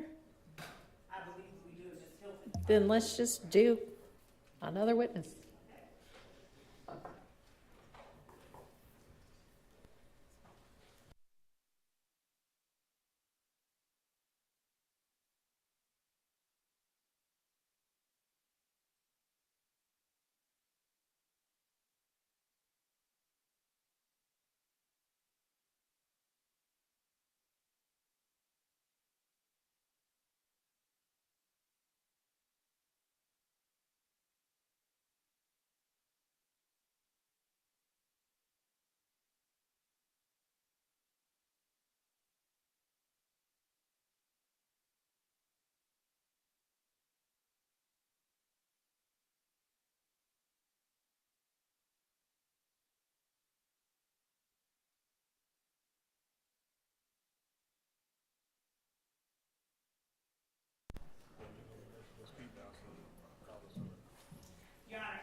that witness, I was mistaken, and I asked for a 5-minute break so that we can confirm the availability of the person we thought was outside and should be outside.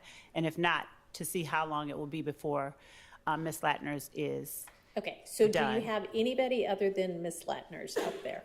The person that I was under the impression was standing right outside is not right outside. Ms. Hilton is with them, and I just texted her to come over with that person.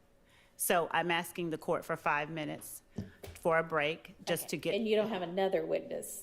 We had those 3 people Well, that was lined only up. 2. Okay. So if you know that one witness is going to be testifying somewhere else, then make arrangements to have, I think that maybe Ms. Hilton out there. So let's just get that next witness out. Is Yes. the next witness ready? Okay, bring the next Thank you. witness in.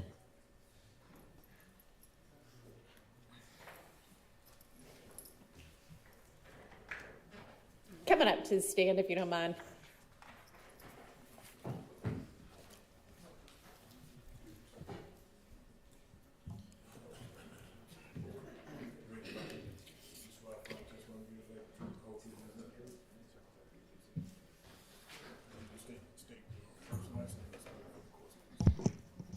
Ryan McGovern.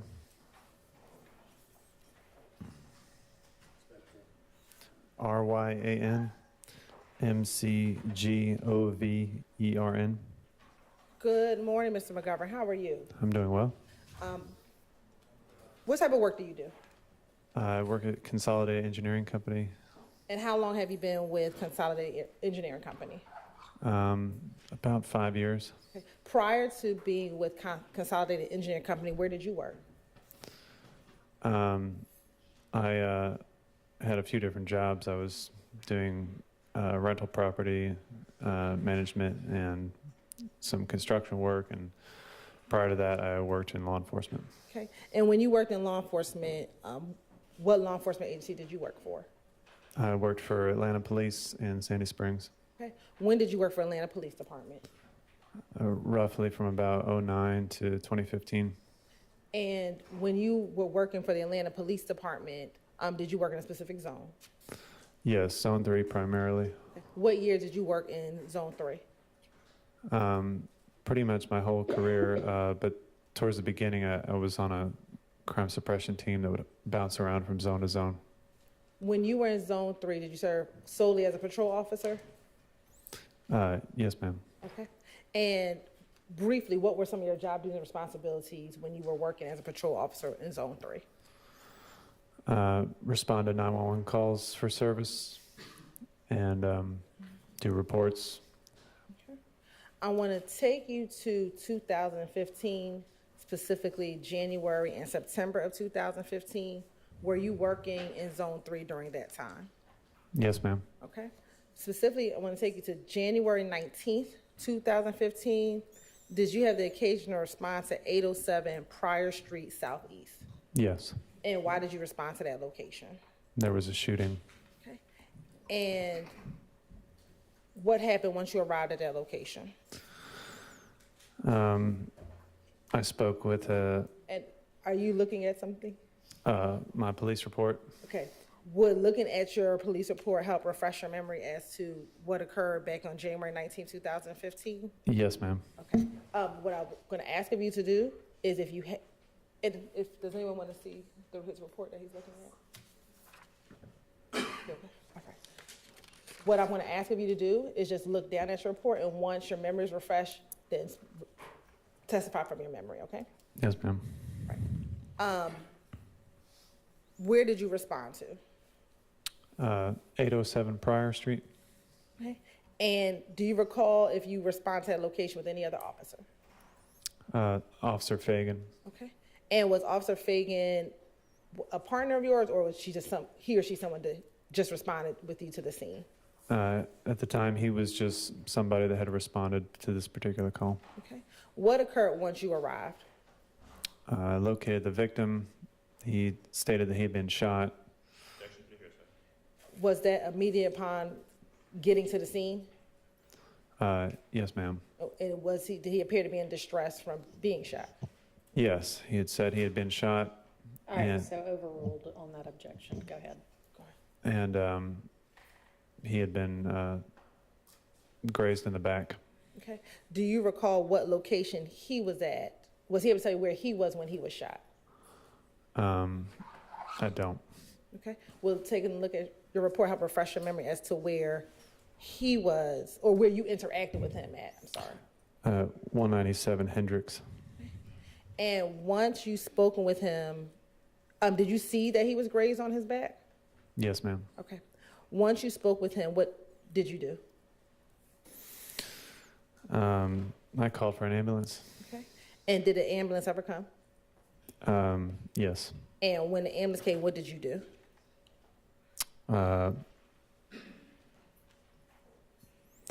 Followed him to the hospital and then spoke with him there. All right. And once speaking with him at the hospital, did you ever return to the scene? Did you ever return back to 807 prior?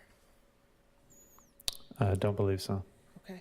Let me, as we're looking at anything, help refresh your memory as to whether or not you returned back to 807 prior. Yes.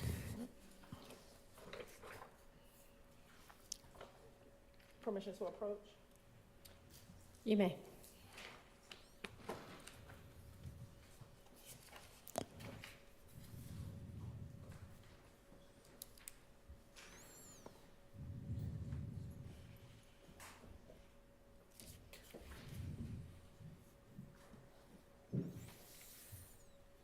I'm going to show you what I'm going to mark as state 19 triple DE.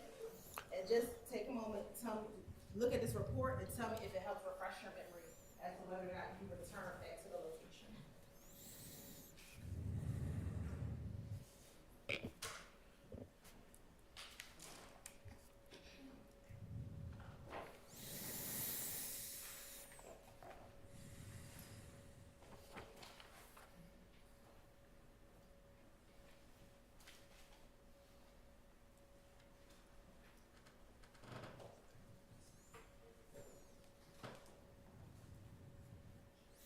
Yes, I did return to the location.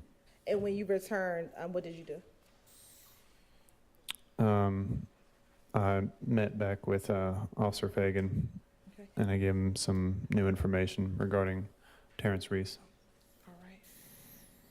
And was Officer Fagan the primary officer for the crime, for the actual incident location? Yes, ma'am. All right. And after reporting back to Officer Fagan, what the information that you learned from Mr. Reese, did that conclude your involvement as it related to this case? Yes, ma'am. All right. I want to transition you to September 13th, 2015. Were you still working with Zone 3 in September of 2015? Yes. Okay. And in September 2015, did you have the occasion to respond to 322 Glen Street Southwest?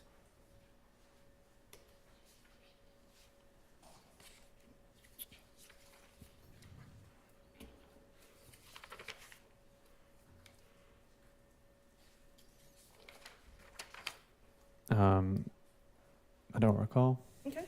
I'm going to approach with States Exhibit 18, triple DE. Tell me if you recognize States Exhibit 18, triple DE.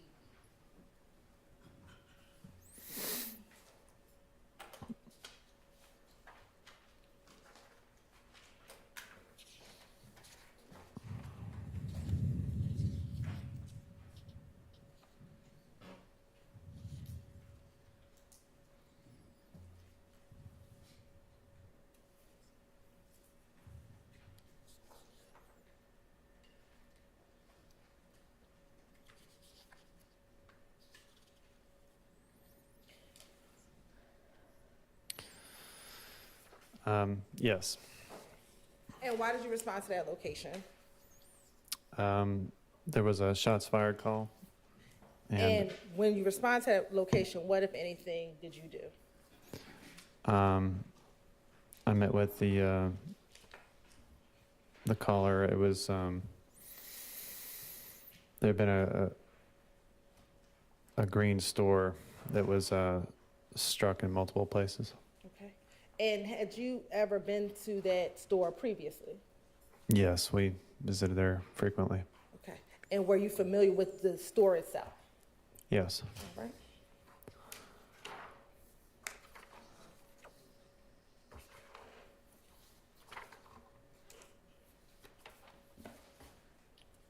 I'm going to show you what's been previously marked as Stacy Exhibit 1 triple DE to 5 triple DE. Tell me if you recognize what's in 1 triple DE to 5 triple DE.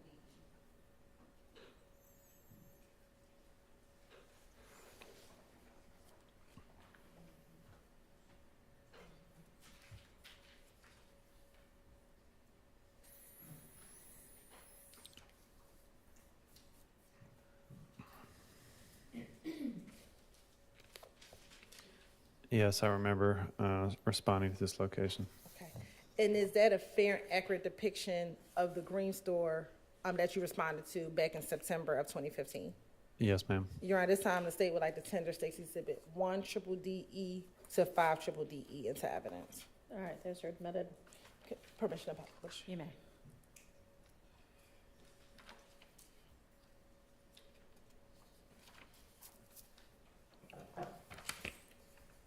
Now, Windsor and Glen Street, what's depicted in 1 triple DE, is that a location within Zone 3? Yes, ma'am. All right. Looking at 2 triple DE, what is depicted in 2 triple DE?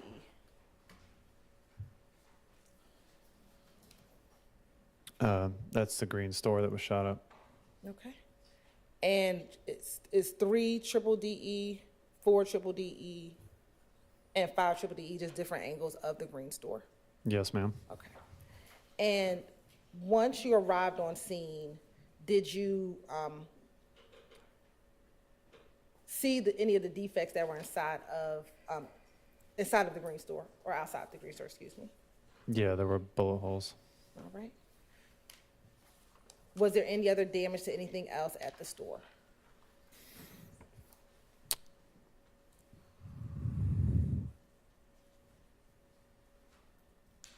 Yeah, I think, looking at my report, a vehicle was struck as well.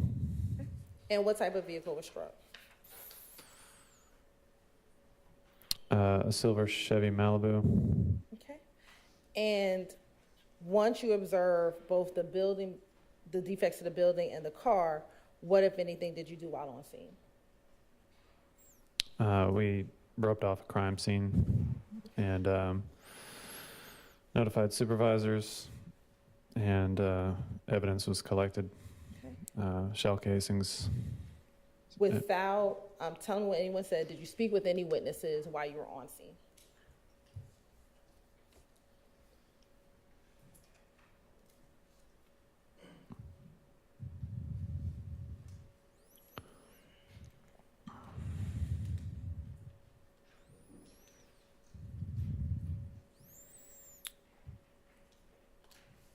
Yes, a Miss Arnold. And was she able to provide you some information about a potential victim in this case? Yes. And did she give you a name of the potential victim? Objection, Your Honor, calls for hearsay. Sustained. Were you able to watch video surveillance of what occurred? Yes, there was some video footage. And were you shown the video surveillance footage? Yes. And did you put in your report what you saw in that video surveillance footage? Yes, I did. What was on the video surveillance footage that you saw? It appeared to be a drive-by shooting with Shannon as the intended target.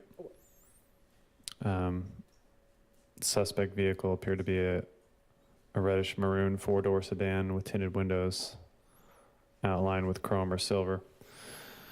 The vehicle passed by once and then circled again and let off some shots. The video footage shows that Shannon... Well, without saying any names. It's fine. It's fine, Your Honor. Okay. All right. Continue. Shows that Shannon fled the scene and did not appear to have been shot, although it's possible could have been hit with debris of the broken windows. Okay. And at any point, did you try to determine if anyone had gone to the hospital, if there were any victims that went to the hospital?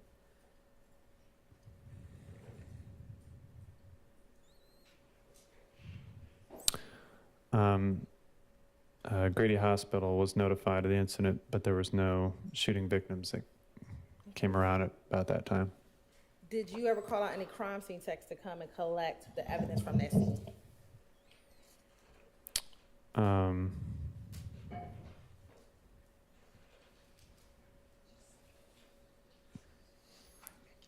Yes. And who was the crime scene tech that you had come out to the scene to collect evidence?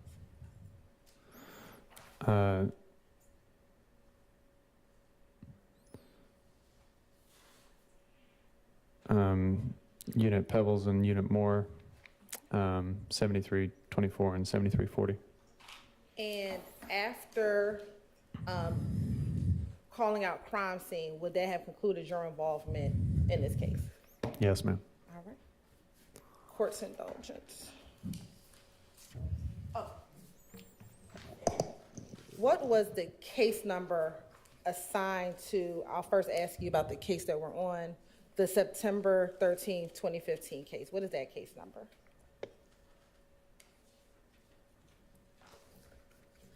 And, I'm sorry, the incident number.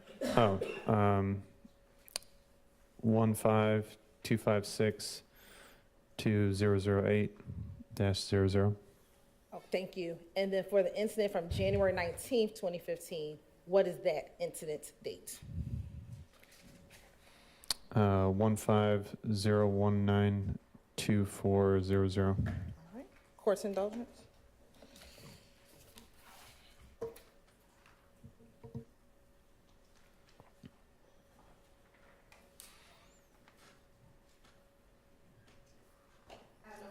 All right, thank you. Any defense questions? All right.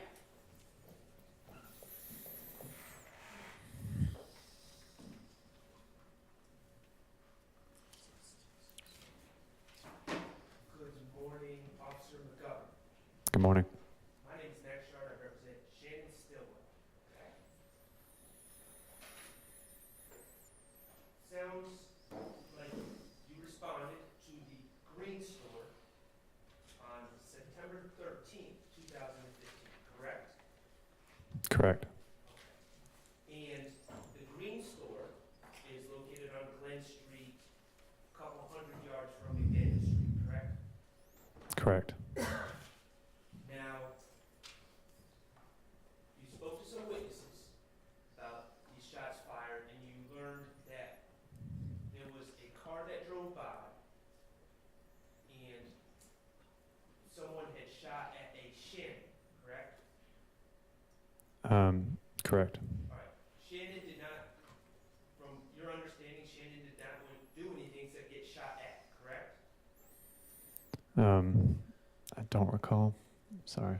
Well, does your report indicate that Shannon had done anything other than get shot at?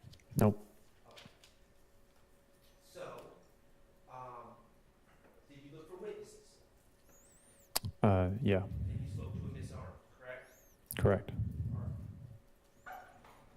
You also, and this Green Store is also known as Mommy's Neighborhood Grocer, is that correct? Sorry, I don't remember.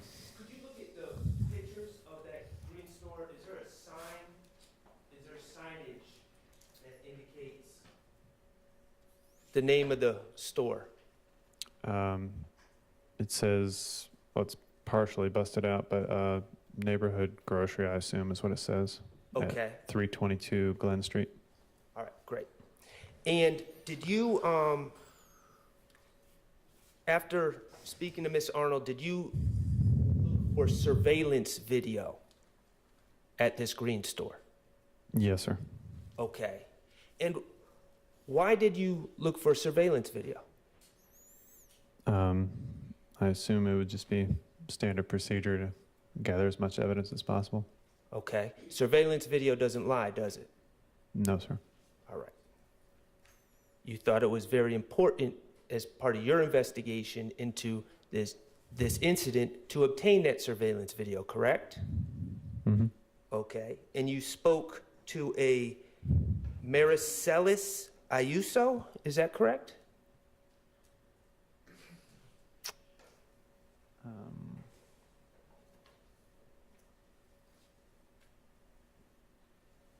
Yes.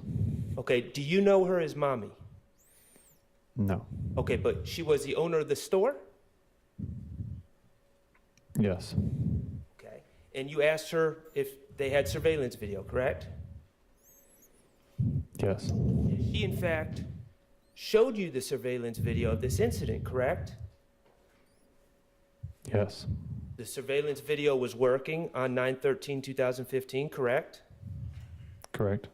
It was available, correct? Yes.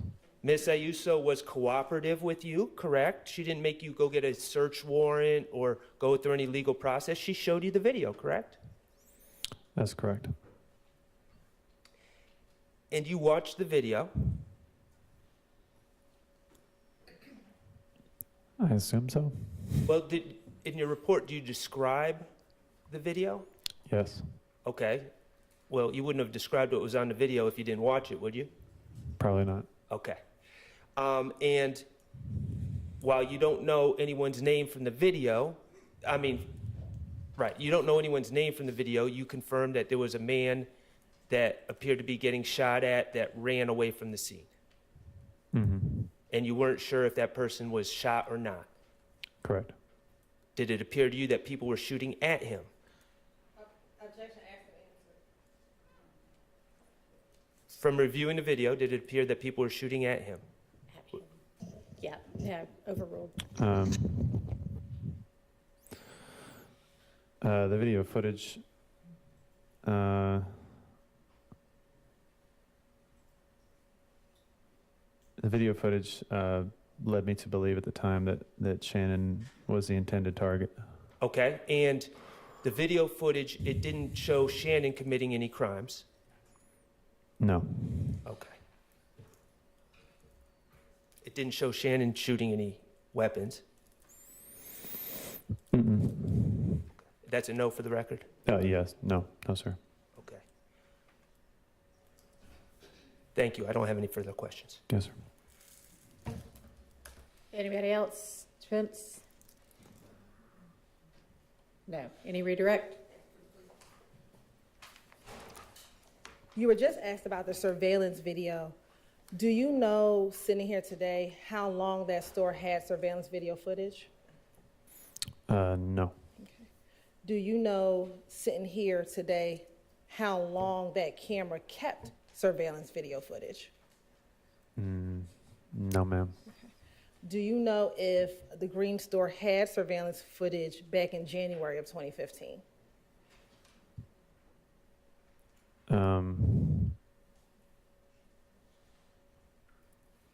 I don't think so. I'm not sure. You're not sure? I'm not sure. All right. Thank you. No further questions. All right. Okay.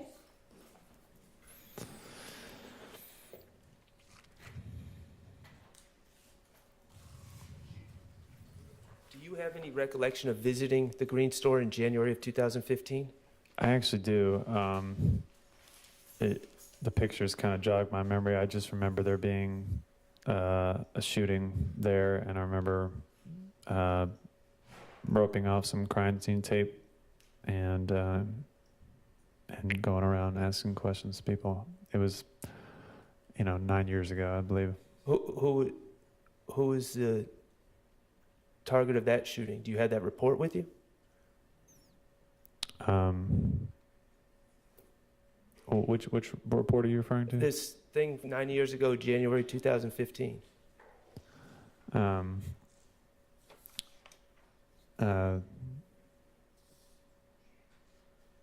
Well, I mean, they were both a long time ago. I guess. But do you have a report from January 2015 with you? Yeah, there's one report I have from January. Could I see it? Sure. And there's another report from September of 2015. Okay. This report from January 2015 is at 807 Pryor Street, correct? It says, I, Officer McGovern, was dispatched to a shooting call at 807 Pryor Street. Yes, sir. Okay, so that's not the Green Store. No, no, no. They're both 9 years ago. I'm just saying it was a long time ago. That's all I'm saying. I understand it's a long time ago, but you're not this. I visited a location in January 2015. As you're recalling, you're just referring to this document that the DA's office gave you, correct? Yeah, that's my police report. Okay, and this is, but you visiting 807 Pryor Street, not the Green Store. No, no, the Green Store was this one. Right. And that was September 13th, 2015, correct? Correct. Okay, so I'm asking, just to clear this up, do you have any recollection of, you don't have any recollection of visiting the Green Store in January 2015, you're referring to Pryor Street? No, no, I have a recollection of visiting the Green Store for a shooting, whatever month or date it was, I don't recall. Okay, so you have no idea what, as a police officer, you visited the Green Store before, other than September 13th, 2015.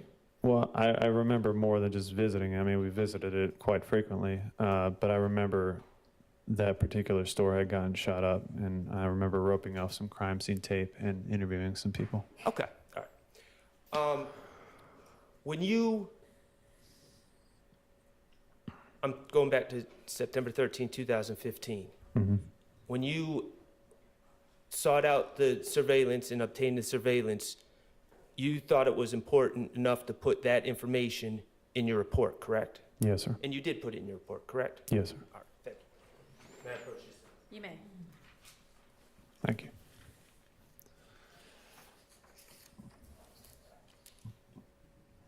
All right, you are excused. Thank you for your time. How long is your next witness going to be? Your Honor, about 50 minutes to an hour. Okay. And is that Ms. Latner's? Yes, Your Honor. Okay. Is there a shorter witness that's available right now? It's fine if there's not. Okay. Well, let's go ahead and have her then. Yes, Your Honor. The state calls Ms. Latner to the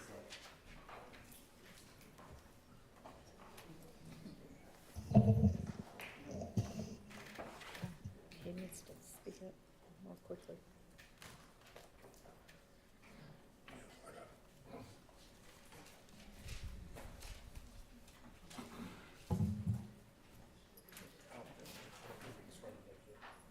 So you've already been sworn probably several times. I'll just remind you that you are still under oath. Go ahead and have a seat.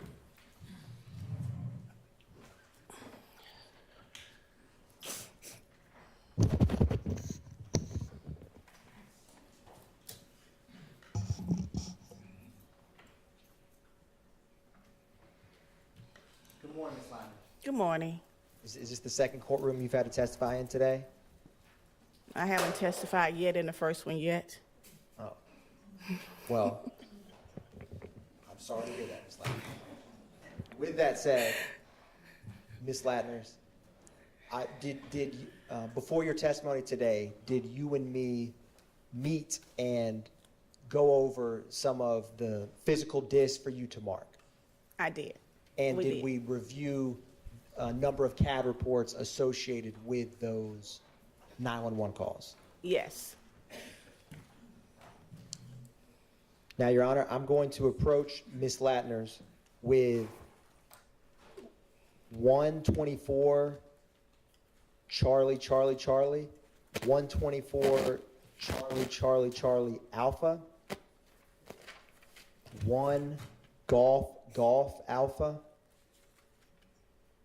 1 Juliet, Juliet, Charlie, and 1 Juliet, Juliet, Delta, 2 Tango, Tango, 2 Tango, Tango, Alpha, 1 Oscar, Oscar, 2 Papa, Papa, and 2 Papa, Papa, Alpha, and 1 Romeo, Romeo, 1 Romeo, Romeo, Alpha, for the record. All right.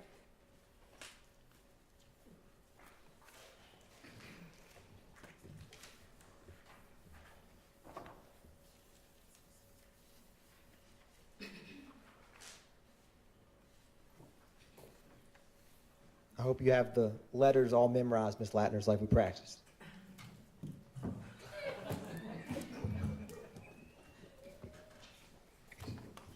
Now, Ms. Latners, once you can take a minute to review those, and if and when you recognize those, just look up at me. Thank you, Ms. Latners.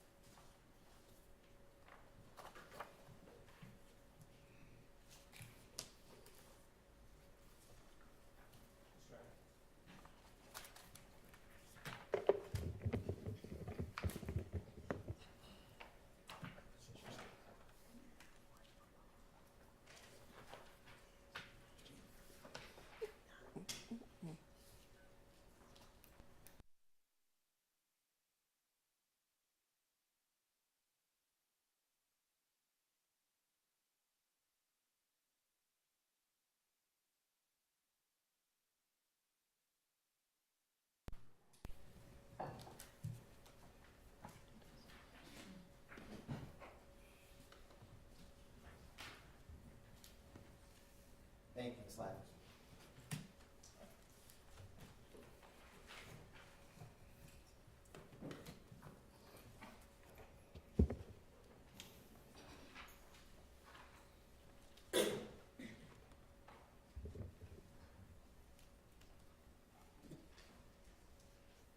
Have you had time to review those, Ms. Latners? Yes. And are they a fair and accurate depiction of the various CAD reports and 911 calls that you reviewed prior to testifying here today? Yes. Your Honor, at this time, the state is going to tender into evidence 124 Charlie, Charlie, Charlie, and as well as Alpha. 2 Tango, Tango, along with Alpha. 1 Oscar, Oscar, 1 Papa, Papa, Alpha. Or excuse me, 2 Papa, Papa, and 2 Papa, Papa, Alpha. 1 Romeo, Romeo, and the accompanying Alpha. 1 Juliet, Juliet, Charlie, and 1 Juliet, Juliet, Delta. And 1 Golf, Golf, Alpha. All right, those are admitted. Thank you, Your Honor. Now, Ms. Latners, I'm going to... Hang on a second. Yes, that's certain, absolutely. Thank you, Your Honor. Right. And publishing State's Exhibit 124 Triple Charlie.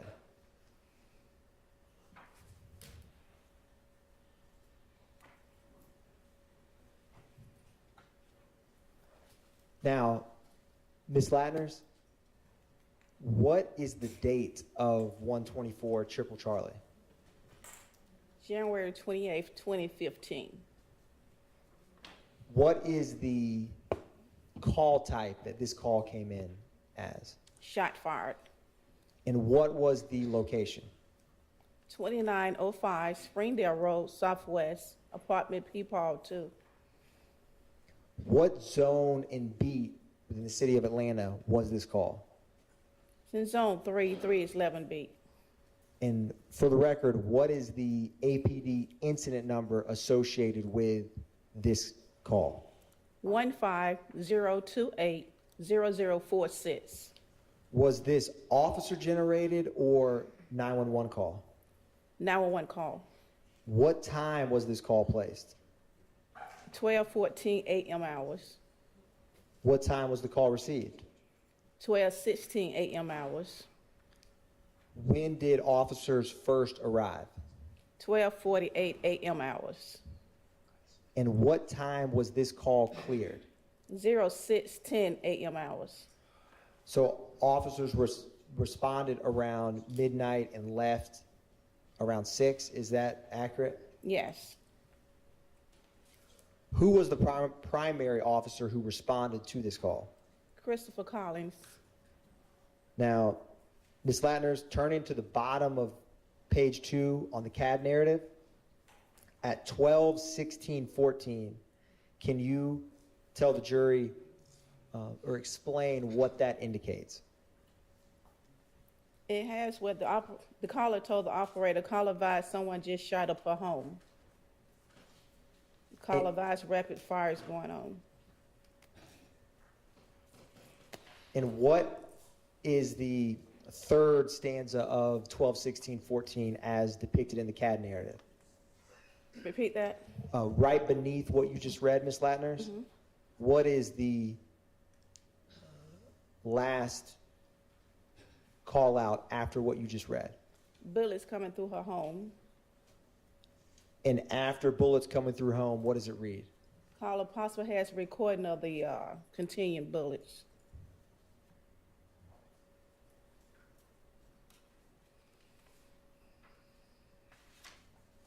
Now, Ms. Latners, I'm going to publish for you, and you have before you 124 Triple Charlie Alpha.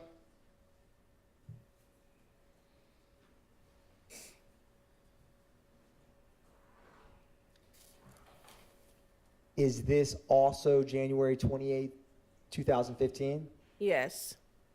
What's the call type for this CAD? Shot fired. Is the address different or the same from what we just discussed? Same address for different apartments. Number.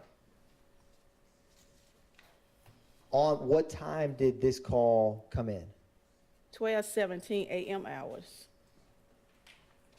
Is that close or far in time from the CAD report we just discussed? It's close. What time was this call cleared and reflected in the CAD? It was cleared at 12:19 a.m. hours. If you turn to the CAD narrative, the second line from the bottom at 12:19:13 a.m., what does that indicate? It advised that the caller advised the 911 operator heard about 5 shots in the area, no further. And Ms. Latners, what was the disposition on this CAD report? The operator stored the incident because she found an incident before that, so she just related the calls to that incident. Is that a possible explanation for why this CAD reflects such a short, cleared call time? Yes. Now, Ms. Latners, I'm going to publish 1 Golf Alpha.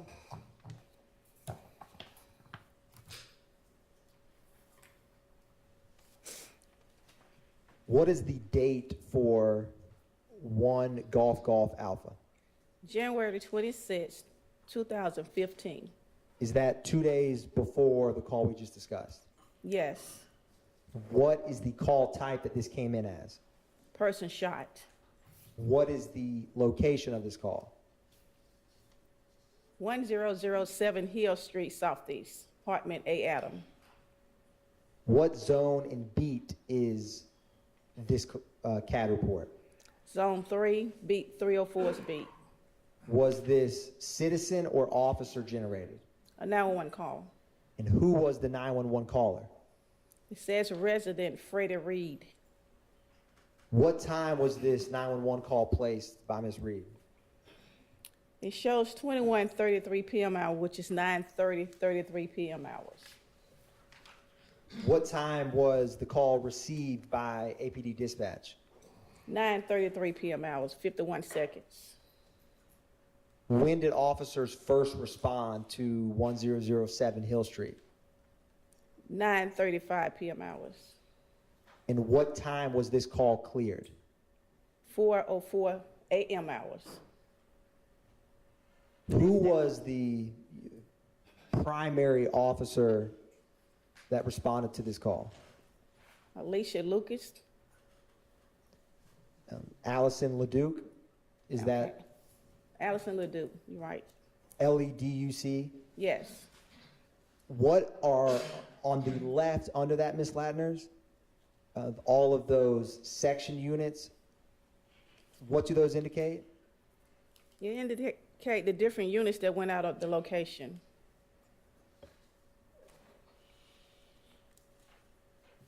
Now, Ms. Latners, if you can turn to the CAD narrative on page 3, What is the first remark at 9:33:51? Female advised they shot up her house and she was shot in the leg.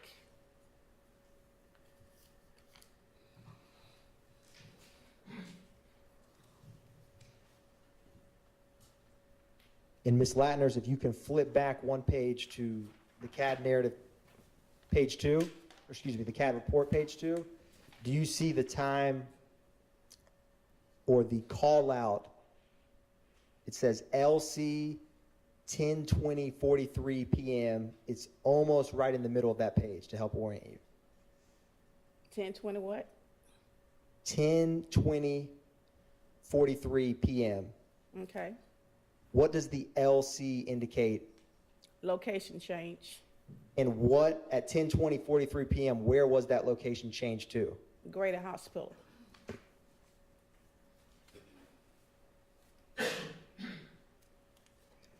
And Ms. Latner's turning back to page 1, what was the disposition for this case, or this CAD? 17. Is that indicate a report? A report was made.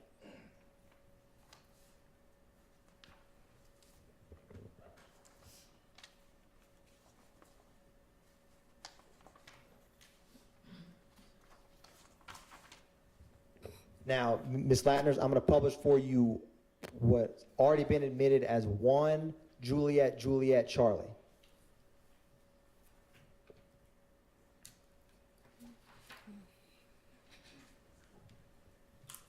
What is the date for this CAD report? May 7, 2015. What is the call type that this came in as? Suspicious person. What's the APD case number for this CAD report? 15-127-0278. And what was the date? May 7, 2015. On this call, what location did officers respond to? 151 Cleveland Avenue Southwest. And with this CAD report, was it a 911 call or officer generated? 911 call. What time was that call received?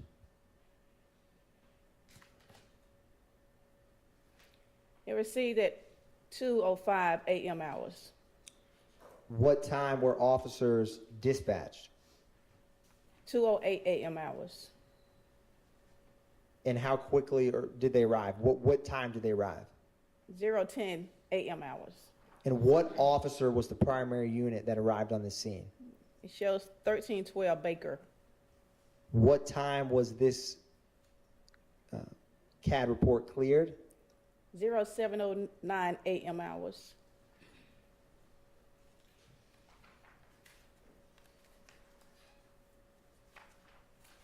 And Ms. Latners, if you turn to page 2 of this CAD narrative, at 2:08:03, can you explain for the jury what that indicates?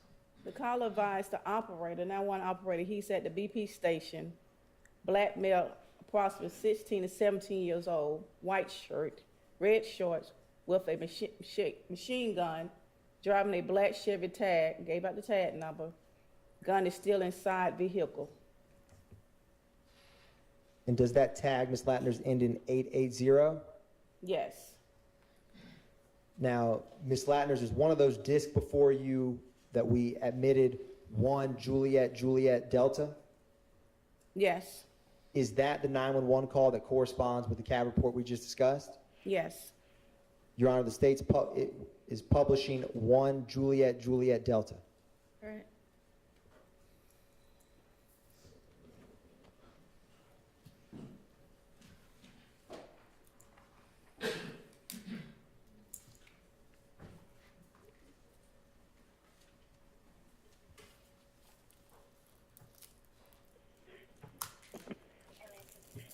Atlanta 911, operator 6587. What is the address of your emergency? Hey, I'm up here Chef at the BP gas station. The address is 151 Cleveland Avenue. Got a black four-door Chevrolet. I was walking out the store. Okay, I got out like with a Sir, is that Cleveland Avenue southwest or northwest? I mean, southeast or southwest? Okay. Southwest. Okay. 151 Cleveland Avenue southwest, and you said it's a BP gas station? Yes. Okay. Do you need police, fire, or ambulance? Police. Okay. What's going on now? It's a young guy with a white T-shirt on, red short, just got the car like with a machine gun for no reason. I'm walking out the store. He on a black four-door Chevrolet. Tag number is Peephole S-Ray Lincoln 8880. I don't know what he's trying to do, but he walked to the store, then he put the gun back inside the car, like the female is driving, but he got the gun laying on the back seat. Okay. So I felt like I was about to get shot down coming out the store. He at the counter now. Okay. You said he was driving a Chevrolet?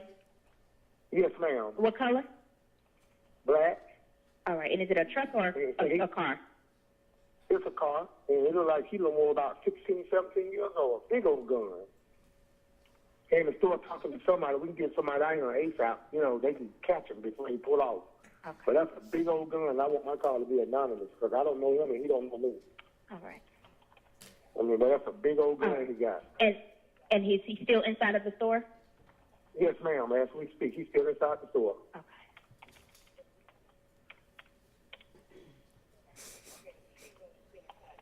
All right. And the machine gun is still inside of the car? Yes, ma'am.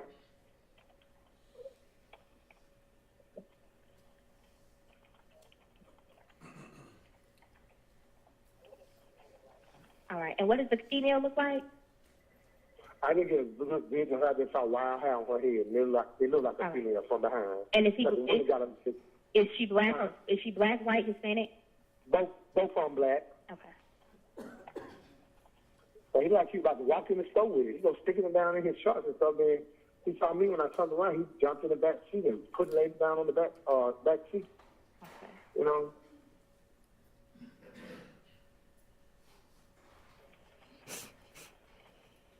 All right. Hold on 1 second, sir.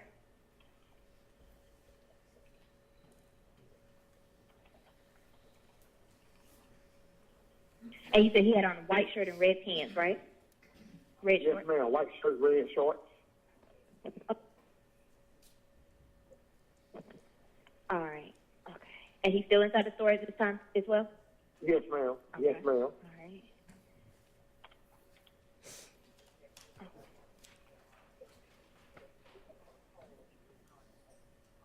And you said when he saw you, he put the gun in the backseat of the car, but at first he was sticking it in his pants, like he was taking it inside the car. Right.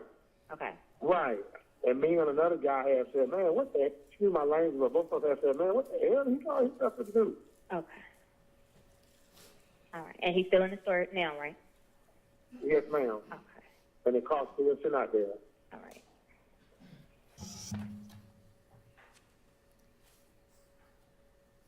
What is the female doing? Is she just sitting in the car?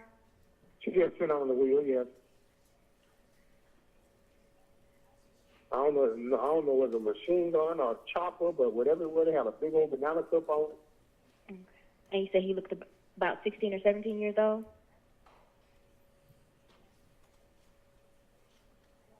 Hello, sir.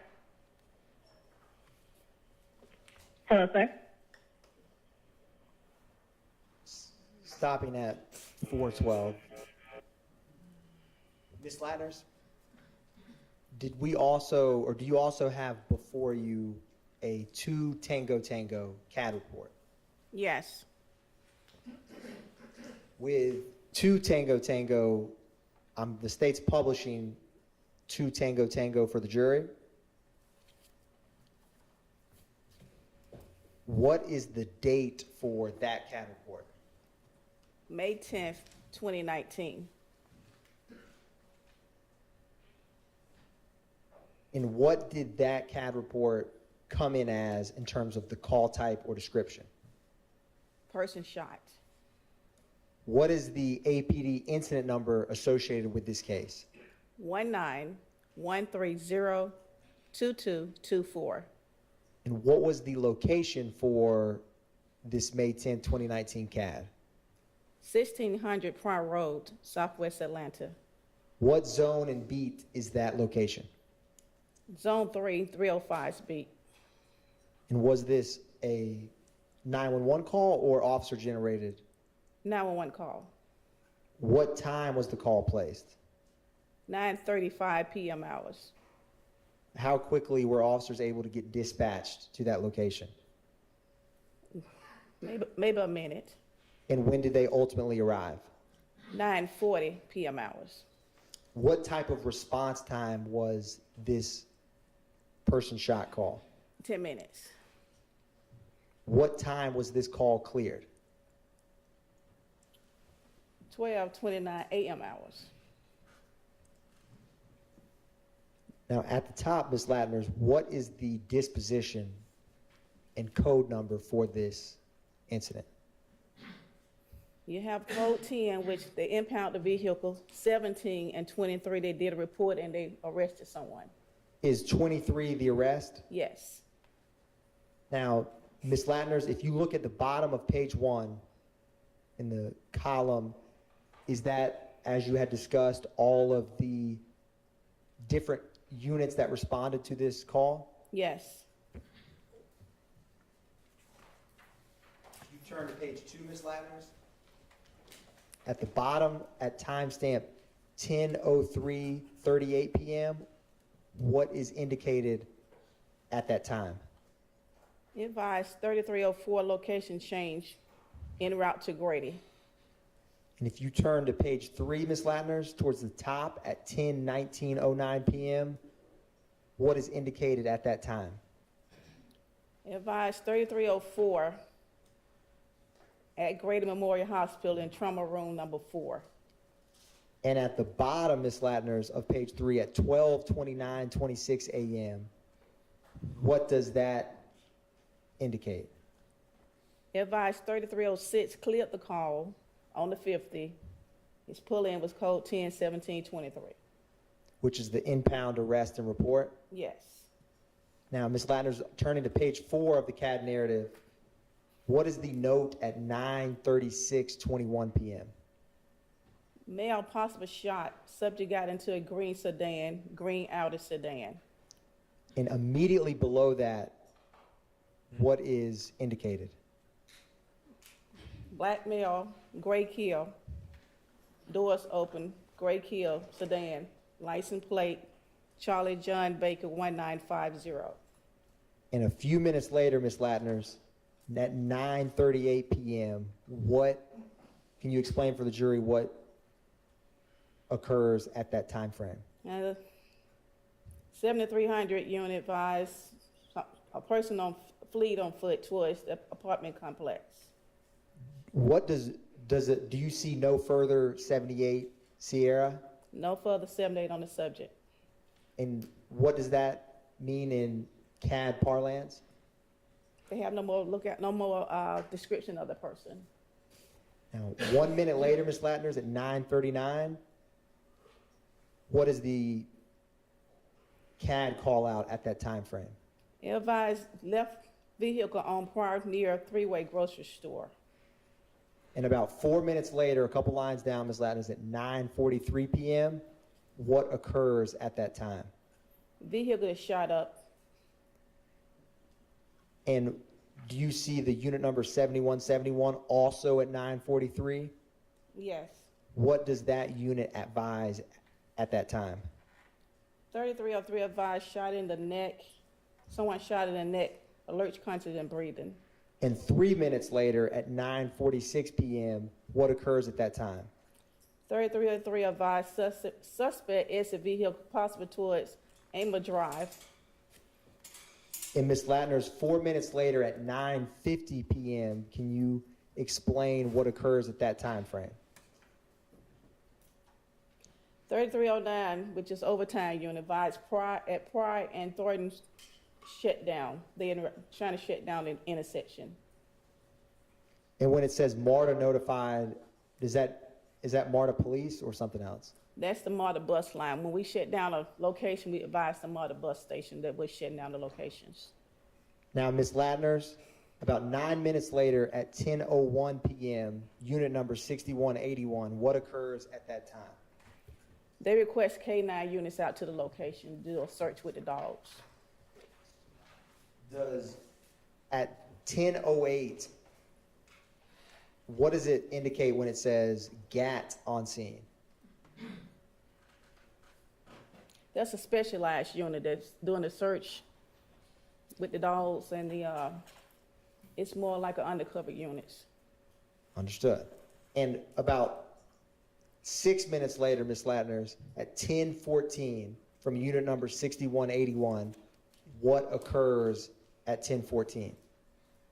One of the unit, 6181 advised at least 3 people fled from Grayford Fusion and at 10:14 hours. And 6 minutes later, Ms. Latners, at 10:20 p.m., what occurs at that time frame? Unit 3304 advised victim has 2 gunshot wounds to the left shoulder. And 4 minutes later, where it starts with the word tracked, what does that indicate? 1892, which is a Red Dot unit, he advised they tracked someone running at the fence line in the back of the apartment. And 1 minute later, what is the updated CAD report indicate at that time? He advised that Gibbon Road, subject possible jumped the fence. Now, Ms. Latners, also before you, do you have 2 Tango Tango Alpha, which is a CD? Yes. Is that the 911 call that corresponds with the CAD report we just discussed? Yes. Your Honor, at this time, the state is publishing 2 Tango Tango Alpha for the jury.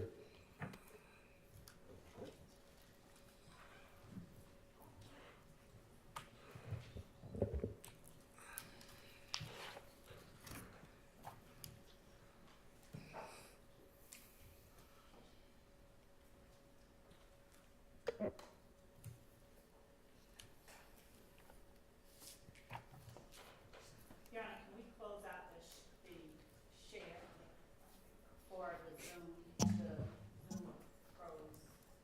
Yes, but I'm not sure what you're asking. One brief moment, Your Honor. Okay.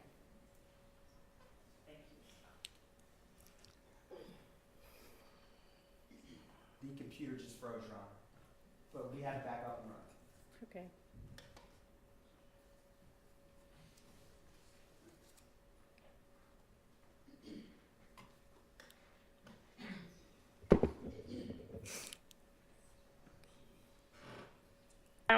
Operator 7300. Yes, there's some boys that just ran out of the car and they just shot fires. They just shot someone. What's the location? Got out of the car and ran. Okay, they shot someone or they were shooting?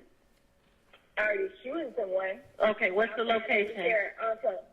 I'm right here by the freeway grocery store, and they're running back right now to the car. Okay, give me 1 second. I'm trying to get your location. What 2 cross streets are you at?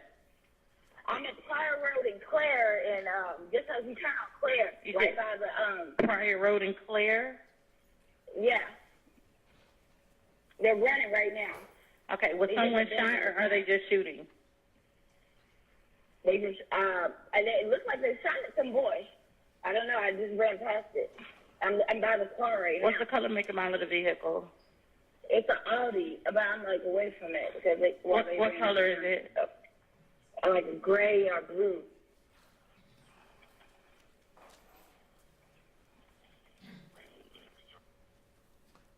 They got into a gray Audi sedan.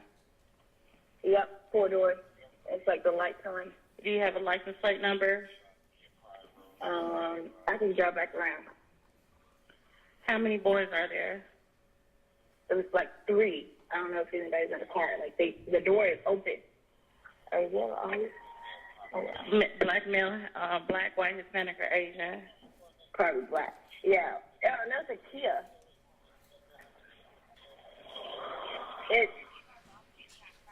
It's C. Hold on. Let me take it. I got to turn around. It's like a 3-way.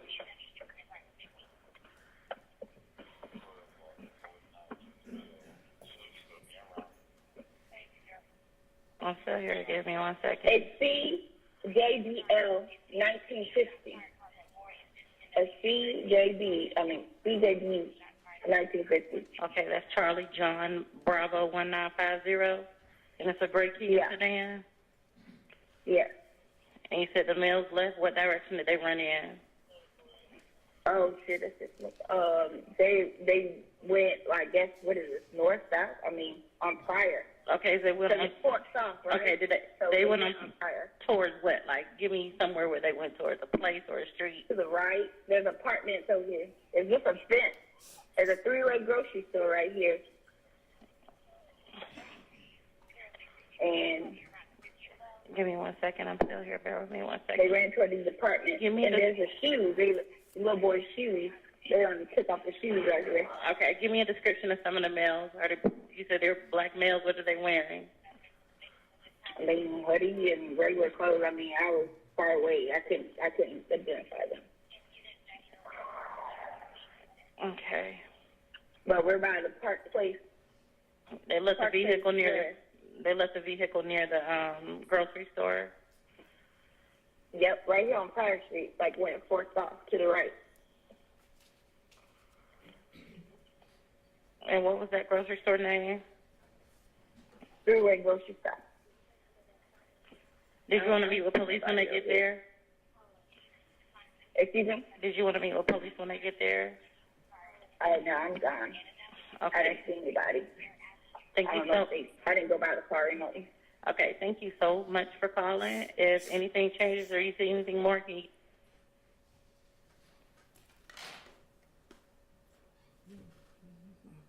Your Honor, publishing one Oscar already admitted. Right.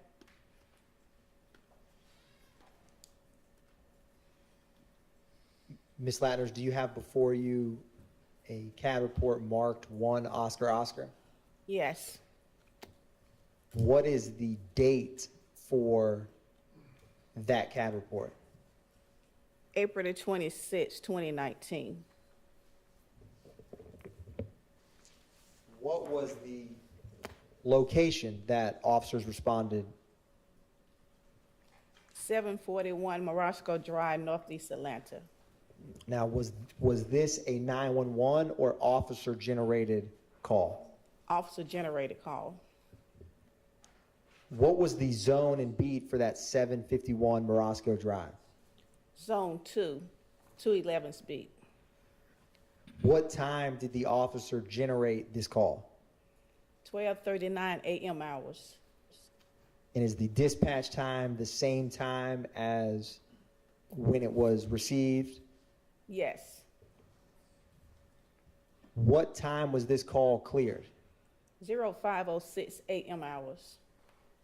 And who was the primary, or who was the officer for this CAD report? Unit 1211, Ralph Shark.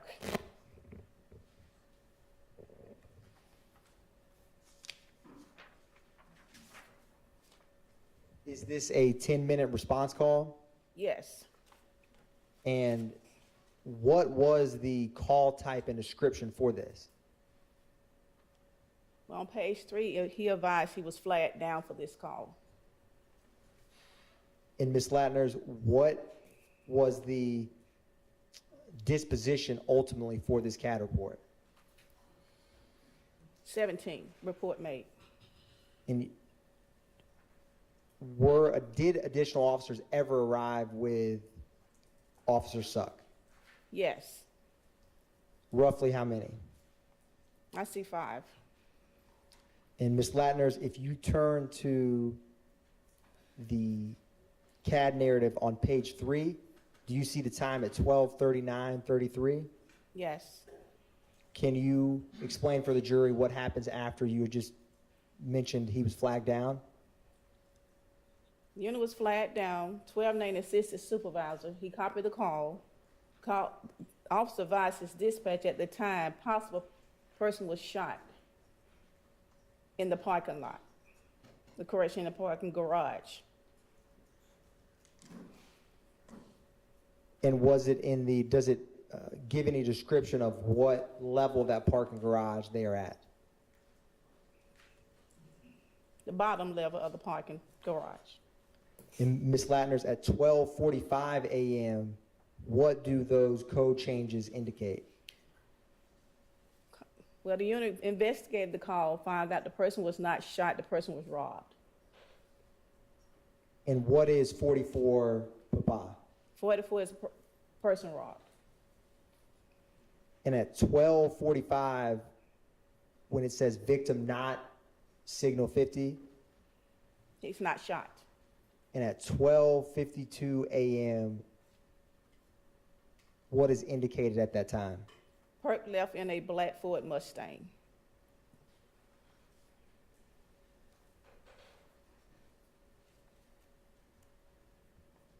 Ms. Latner, do you also have before you 2 Papa?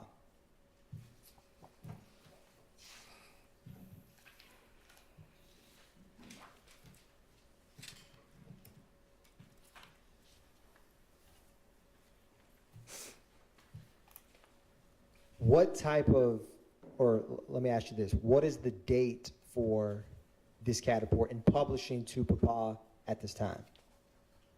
October the 1st, 2020. What is the incident number for this case? 202752065. What did this call come in as? The call came in as a 44V, which a vehicle being carjacked. What did the call end as? As a 39 information for the officer. Can you explain for the jury what that means? Or Well, call came in as a 44V. The operator only can go by what the caller tells the operator. Once the officer get out there and investigate the call, he has the choice to change the signals. So he changed his signals to a 39 information for the officer. now, Ms. Latner, what zone and beat was this call in? Zone 3, 303 speed. And what was the address? 250 Fulton Street, Southwest Atlanta. Was this a 911 call or officer generated? 911 call. And what was the caller's name? Gary. Does it only have a first name listed? On the first name with AT&T Mobile, that's it. Do some other providers give first and last names? It depends on the caller, yes. Now, Ms. Latner, what time did Gary make this 911 call? 10:50 p.m. hours. And what time were officers dispatched to respond to this 911 call? 10:52 p.m. hours. What time did officers arrive to this call? 10:59 p.m. hours. Who was the officer that arrived? What is this, Rico? I don't know how his last name. Revilus. That's fair, Ms. Latner. And what is his unit number? Unit 1303. Now, if you look a little bit below at the unit time 11:14:12, what does that indicate? 44V vehicle carjack. And then at 11:26:25. They changed it from a 44V to a dispatch to a 12, which is information to the office. Now, if you turn to the CAD narrative on page 2 at 10:51:46, what happens at that time, Ms. Latner? The operator put on here, just occurred, the incident just occurred, a 2016 Gold Buick LaSalle paper tag. Is that a gold Buick LaCrosse, Ms. Latner? Gold Buick LaCrosse. Then it has a paper tag. And after it lists that it has a paper tag, what is the next update in this CAD report? It advised a black male, dark skin, tall, 69, which is 69 is a gun, AK, and 1395, which is supervisor, copied the call, took all money, and his iPhone 11. Now, right beneath that at 10:54 p.m., what is DOT on Fulton towards I-75? That means DOT, they have DOTs out all times of night. They already out there on the location of 75. That's where DOT handle their stuff on the highway. Understood. Is that direction of travel? Yeah, it could be direction of travel. Now, what was the other DOT you were just talking about? The DOT units. Understood. Which one do you think this CAD report is reflecting? Excuse me? Do you think on this CAD report, is it direction of travel or the units you were just describing? Direction of travel on Fulton towards I-75.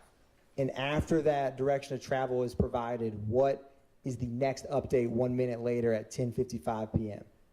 It has pink AutoNation tags on the back around the temporary tag. It's a temporary tag. And Ms. Latner's a little bit later at 11:12 p.m. Was any other units raised? The robbery units. And can you explain for the jury what it means when you raise the robbery unit? City of Atlanta have different departments, different officers in different units. We have robbery units, we have red dot units. So since this was a 44 vehicle, they raised the robbery units to handle this call. And Ms. Latner's a little while later at 11:26 p.m., what does the unit advise at that time? That the caller not cooperating with the unit. And 4 seconds after that update, is that when it changes from a 44V to a vehicle theft to a 39? Yes. Do you also have before you, Ms. Latner's, the accompanying 911 call that is to Papa Alpha? Yes. And is this the 911 call from what we just described, the gentleman with AT&T known as Gary? Yes. Your Honor, at this time, I'm going to publish to Papa Alpha. All right.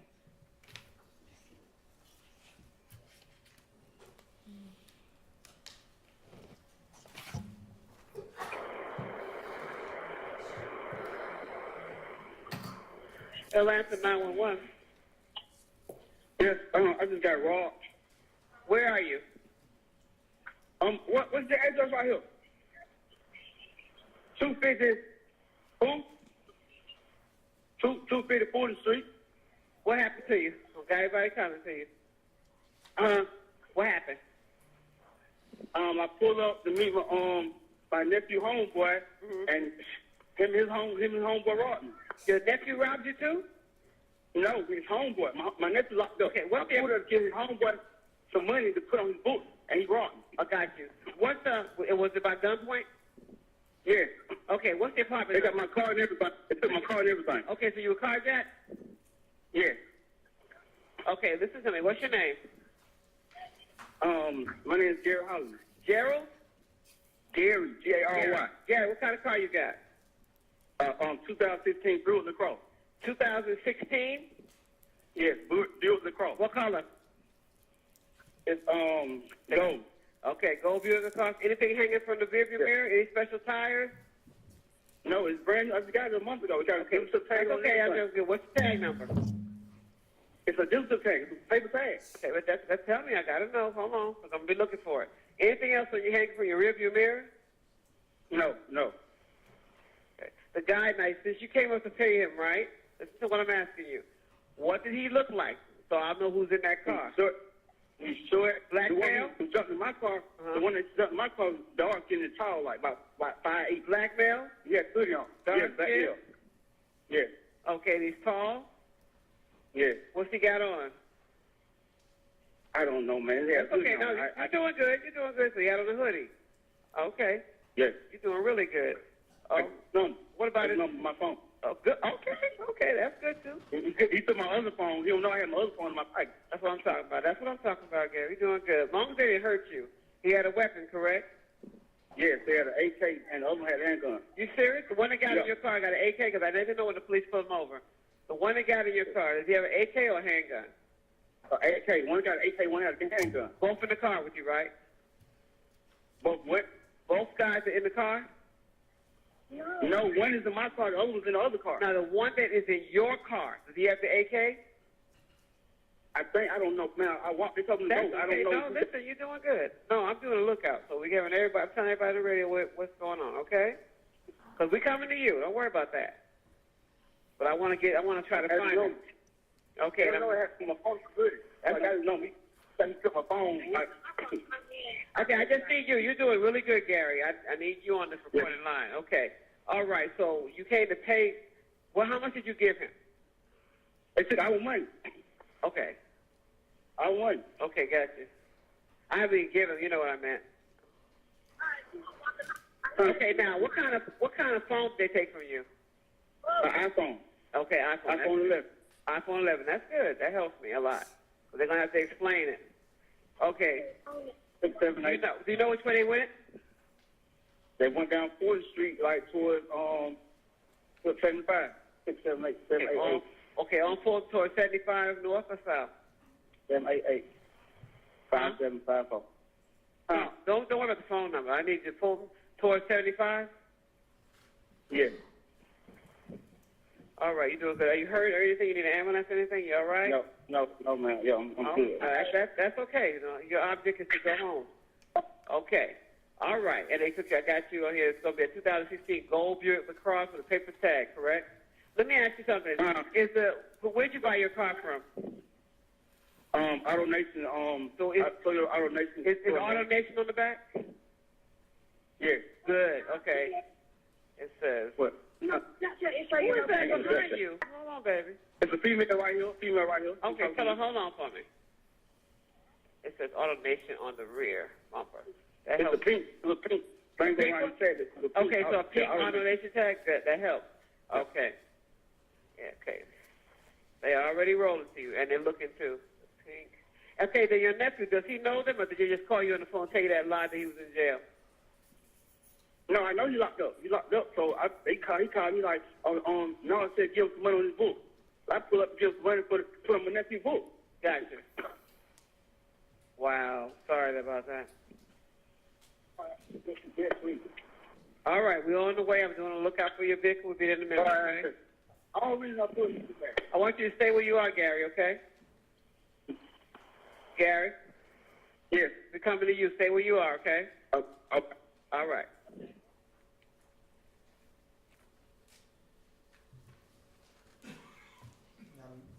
Ms. Ladders, do you have before you one final CAD report and accompanying 911 call? That is 1 Romeo Romeo. Yes. Ms. Ladders, starting with and publishing 1 Romeo Romeo, what is the date for that CAD report? October the 12th, 2021. And Ms. Ladders, what is the call type or description for that October 21st, 2021 call? 44P, pedestrian robbery. What is the incident number that accompanies this pedestrian robbery? 212851437. What is the location for that call? 47 Cleveland Avenue Southwest, apartment 47, Is that zone 3? zone 3. Was this a 911 call or a officer generated call? 911 call. And what was the caller's name? Demarcus Smith. Darius Smith? Smith, yes. And Ms. Ladners, what time did Mr. Smith make this call? Or sorry, yes. What time did dispatch receive the call, I should say? They received the call at 5:10 p.m. hours. And what time did officers first arrive to this location? 5:11 p.m. hours. I'm sorry, they arrived at 5:14 p.m. hours. What time was this case ultimately closed? 6:47 p.m. out. Well, not it's 6:47 p.m. hours. And at that time, what does it mean when it was code 17? Officer made a report. Now, Ms. Ladners, if you turn on the bottom of page 2 under where it lists incident comments, what is the date and time, or can you explain at 17:10:40? You want me to explain the 911 call? Yes, ma'am. Okay, call advised happened at above location. Subject had 2 guns taken. 2 guns took caller's money and vehicle. Gave description of the vehicle, a white van, 2003 GMC Savannah, with the tag number, Georgia plate tag, X-ray Paul Lincoln 2301. direction of travel, he advised towards the highway. 2 black males, unknown clothing, 69 gun. Caller will be waiting at 349 Cleveland Avenue at the Crystals. And Ms. Ladders, is there any rhyme or reason why this CAD report looks different than some others we've discussed?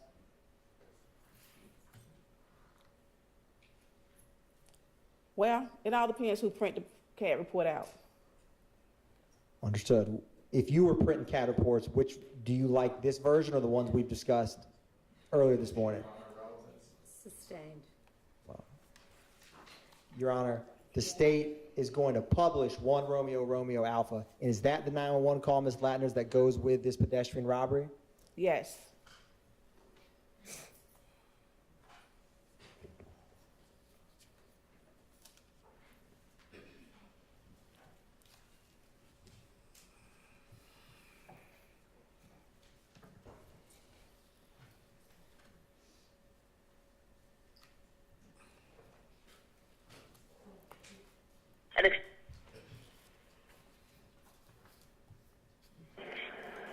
Atlanta 911 operator 7663 with the address of the emergency. Yes, I had just been carjacked at Cleveland Avenue Park. They put guns on me, robbed me for my jewelry, my wallet, my Is phone. that, I'm sorry that happened to you. Is that Harper Park? No, it's Cleveland Avenue Park. The one on Cleveland Avenue by the library. That's where it happened at. Cleveland. They took my van. I have a white 2003 GMC high top van they took.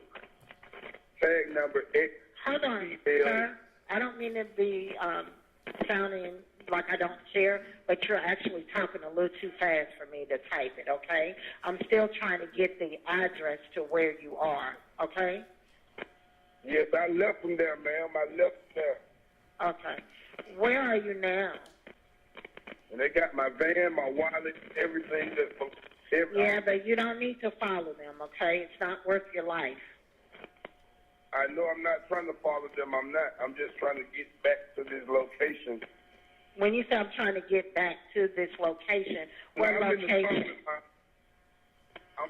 I had to go back to Forest Park to get in the car with my brother, ma'am, so I can come back on this side to call you all because it was calling Clayton County Police. Can you just put a note in that they'll be on the lookout for my van, ma'am? Okay, and you said, what's the name of the park again?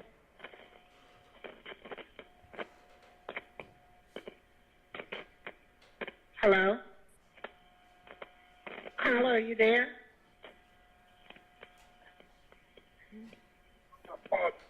Hello? Yes. Okay, listen, what's the name of the library? Cleveland Avenue Library. Cleveland Avenue. All right, I'm showing on Google Maps it's going to be 47 Cleveland Avenue. Does that sound about right? Yes, ma'am. Yes. All right, and you advise you do not need an ambulance, is that correct? Correct, ma'am. All right, we're going to get you help, okay? Were you in your car when this happened to you? No, I was standing outside of my car talking to somebody. They ran up with masks on, put 2 guns to my head and made me take out my jewelry, took my wallet out my pocket and my phones, and took my keys and jumped in my van, ma'am. They somewhere around my van right now.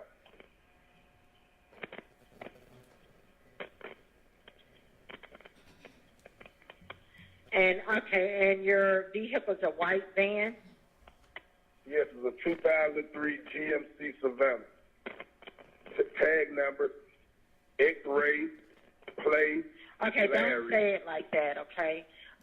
Wait a minute. X as in, Wait a minute. Is it the state of Georgia? yes. All right, and go ahead with the tag number. X as in X-ray, Uh-huh. P as in Paul, Okay. L as in Larry, Uh-huh. 2301. And which way did they go in your vehicle? They went, when they came out the park, they went to the right towards the highway. So I don't know if they went toward, jumped That's on all the right. highway or whether. Yeah, I get it. And are these people black, white, or Hispanic, the guys with the guns? two black males. Do you recall One what they? time- Oh, go ahead. No, I don't remember what they had on. One of them about 5'11", 5'10", 5'11". The other was probably 5'5", 5'6", at the most. Where are you right now? Are you going to be on Ruby, Harper, and Simon Street, or McCoy? Because they need to talk with you to get your report going. I'm going up Cleveland Avenue, ma'am. I'm going to To the library? No, ma'am. Okay. Because this is like a lights and sirens call. They need to know where you're going to be at. You understand? Like, the officer needs to come to you. You don't want to meet with an officer? Hello? Yeah, I could meet them at the Kroger parking lot right there by the Papa John's. No, I don't think you can go there because that's going to be on South Fulton, I believe. What's your Burger name? King on Cleveland Avenue. What's your name? Darius Smith. Darius Smith. Smith. What's your phone number? The phone number that I'm calling from now is 678-914-7175.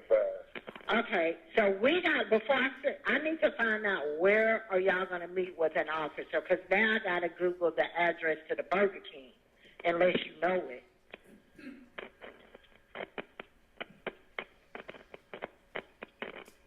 You can just,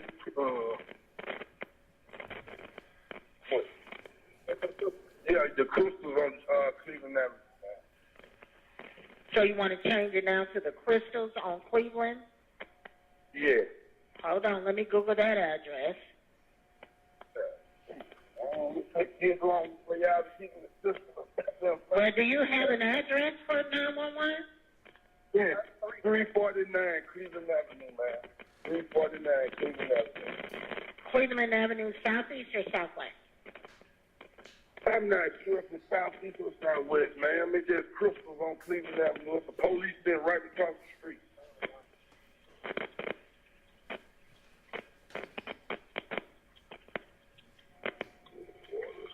All right, sir, we're going to get the officer out. There's an emergency call. Like I said, they're coming to you, okay? All right. All right, bye-bye.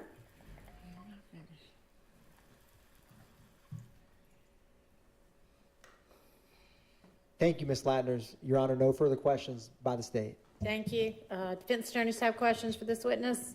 Go ahead.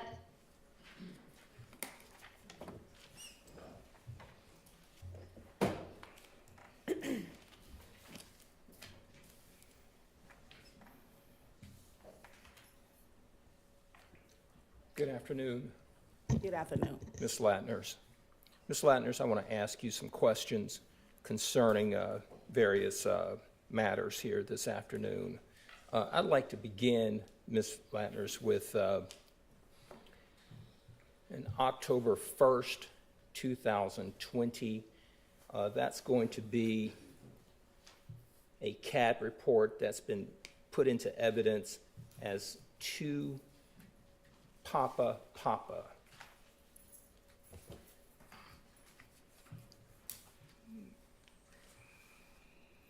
Do you have that one before you? October 1, 2020?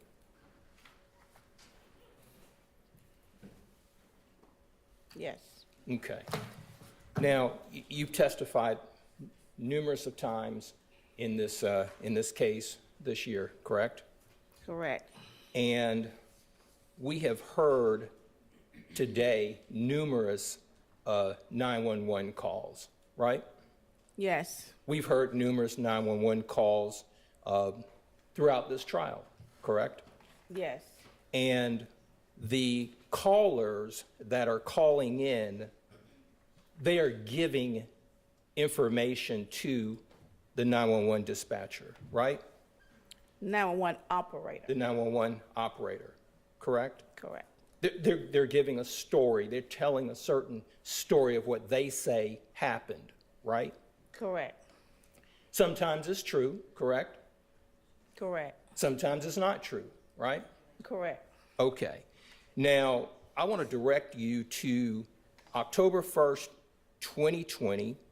That call began at 22:50 hours. That would have been around 10:50 in the evening, correct? Correct. Nighttime in the state of Georgia, right? Correct. Okay.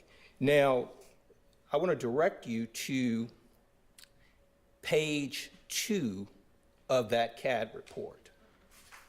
Specifically at 10/120 at 10:51, it says 44V. You've testified that that would be a robbery or carjacking or something of that nature. Is that correct? 44 is a vehicle robbery, right? A vehicle robbery of a gold Buick LaCrosse, according to the report, right? Correct.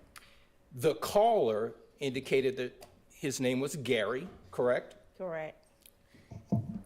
This caller says that the person involved was a dark-skinned, tall black male. Is that right?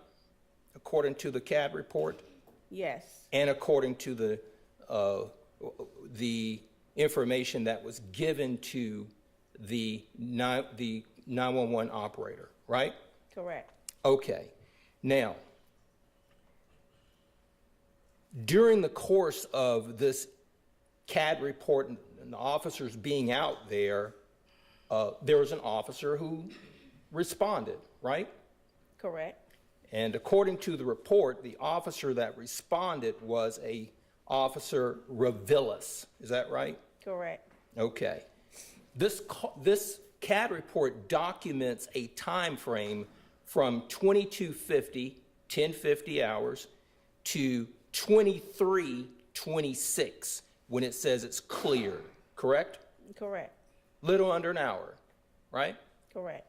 So that tells us that the officer is with the caller, Gary, during this period of time. Clear, correct? Objection, Your Honor. Calls for speculation. Sustained. Now, Ms. Latners, let's talk about the entry where it has on page 2, 10/120, 11/12. It says raised robbery, correct? Yes. That means that Officer Revillis is raising up or calling a robbery detective. Is that right? That's right. Okay. Now, when that's happening, there's an entry in the CAD report that then tells us on 10/120 at 11:26, look at the jury and tell them what it says with regard to that particular entry. Unit advised, caller not being cooperative at 11:26 p.m. hours. Ms. Latners, tell this jury, how long have you been doing this work? 34 years. You are set to retire this year, correct? Again, yes. Until we let you go. No, I'm retiring. Okay, that's right. Now, tell this jury, you've seen this entry on numerous CAD reports, is that right? Correct. Tell this jury, based upon your experience, your 34 plus years of doing this kind of work, coming into a courtroom and talking to a jury and giving us information, caller not cooperating.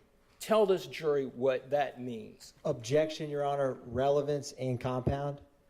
Sustained. I'll break it up.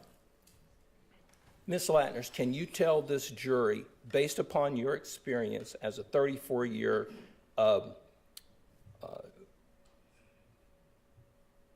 employee with the City of Atlanta Police Department as a custodian of 911 calls and CAD reports, when this particular entry is in there, what does it mean?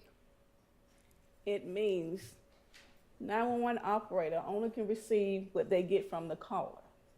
Once the officer get out on the scene, he investigates and he advises his dispatcher to change the call to a different incident.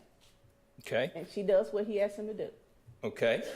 Now, the responding officer, he raises up robbery, right? Correct. So he's talking to a robbery detective, correct? Correct. All right. Now, when he's talking to a robbery detective, the Officer Avilas then goes to a code of a 44V. Tell the jury one more time what 44V means.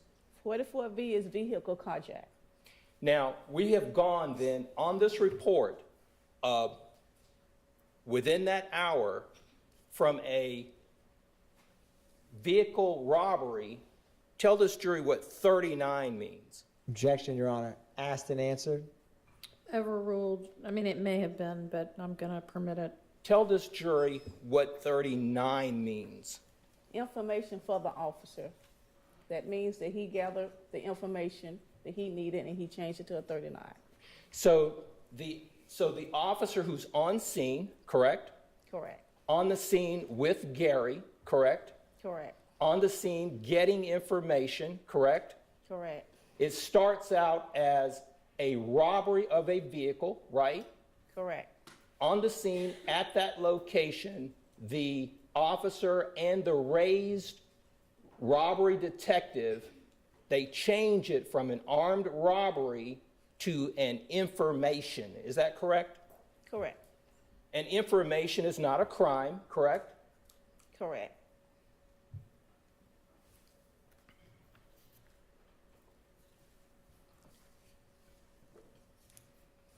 Now,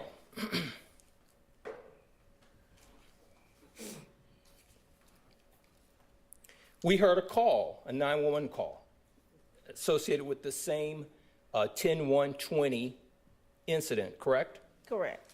We heard it for the various number of minutes that it took place. We did not hear at any time the name Delmisha Coppage, did we? No. We did not hear that she was robbed, did we? No.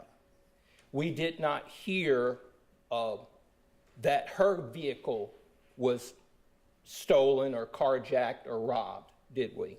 No.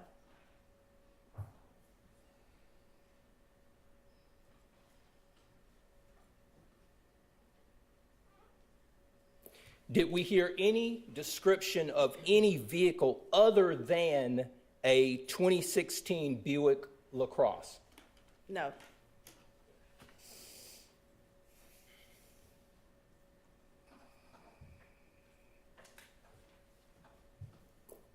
Did we hear any description in the 911 call other than strike that?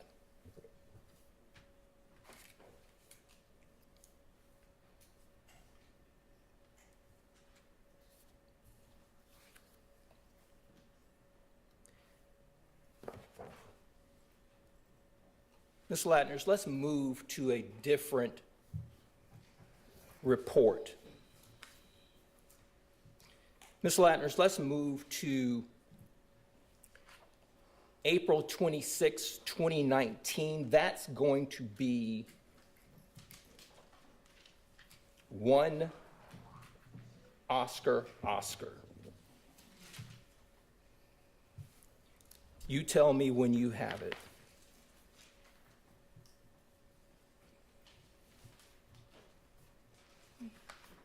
Okay.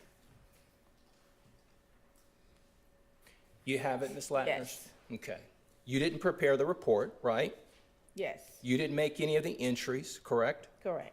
The report started out as a possible person shot, correct? Correct. It was downgraded to no one being shot, correct? Correct.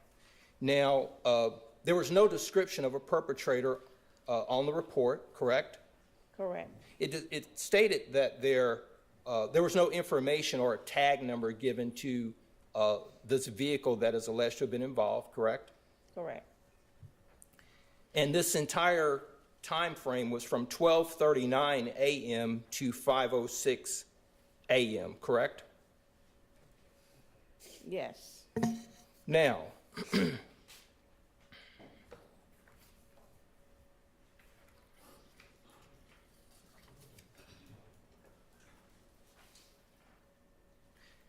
I want to direct your attention to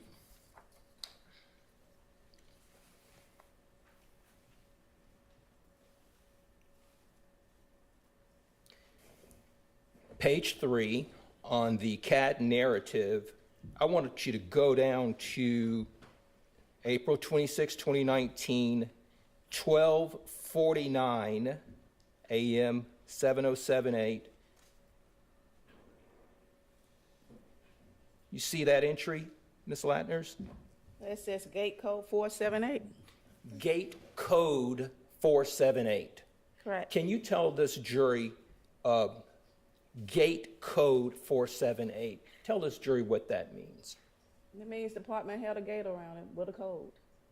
So that tells us that in order to get into this particular garage, it requires a gate code to enter, correct? Objection, Your Honor. Calls for speculation. Sustained. Based on your training and experience and doing these particular CAD reports and testifying about them, have you seen gate codes in other CAD reports? Objection. Relevance. Overruled. Ms. Latners, you can You answer asked me, the have I question. seen it in other CADs? Yes, have you seen gate codes in other CAD reports? Well, it all depends on where you live and if the apartment have gates and have a code for it. Okay. The 478, is that an internal number that's used for CAD reports? Or is that the code to this particular gate in this garage? That's the code for this garage. Okay. So the person, so if you punch 478, you will gain access to this particular, according to this CAD report. Objection, Your Honor. Calls for speculation. Sustained.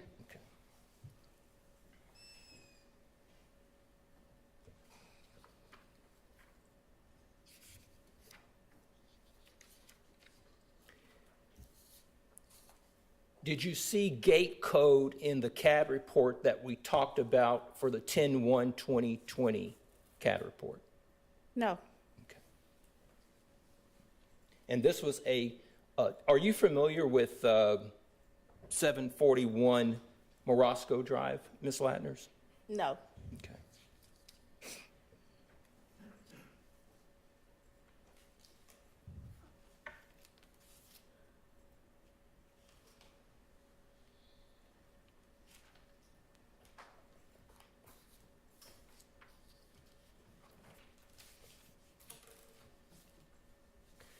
Your Honor, thank you. All right. Do any other defense counsel have questions for this witness? Nope. All right. Any redirect? Very brief, All right. Your Honor. Ms. Latners, just a few seconds ago, we were talking a lot about this gate code on 1 Oscar. Is that at 12:49 a.m.? Yes.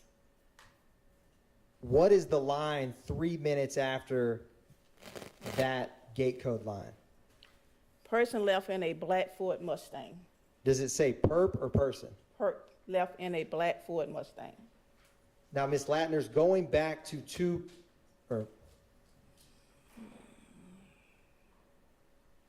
was there more than one person identified in a robbery? In the robbery? This call right here? Yes, ma'am. I didn't see any. Does the caller indicate, is there anywhere in this CAD report that has any information about how someone entered a parking garage or location on that CAD report? No.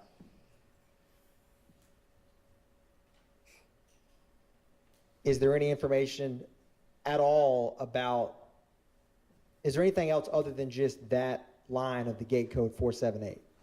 That's it. Is there any information about whether you need a gate code to walk in? Well, no. If there's any information, overruled. Is there any information about whether that gate is broken? No. Is there anything in this CAD report that indicates whether the robber was visiting someone in the complex? No. And Ms. Latner's going back to Papa,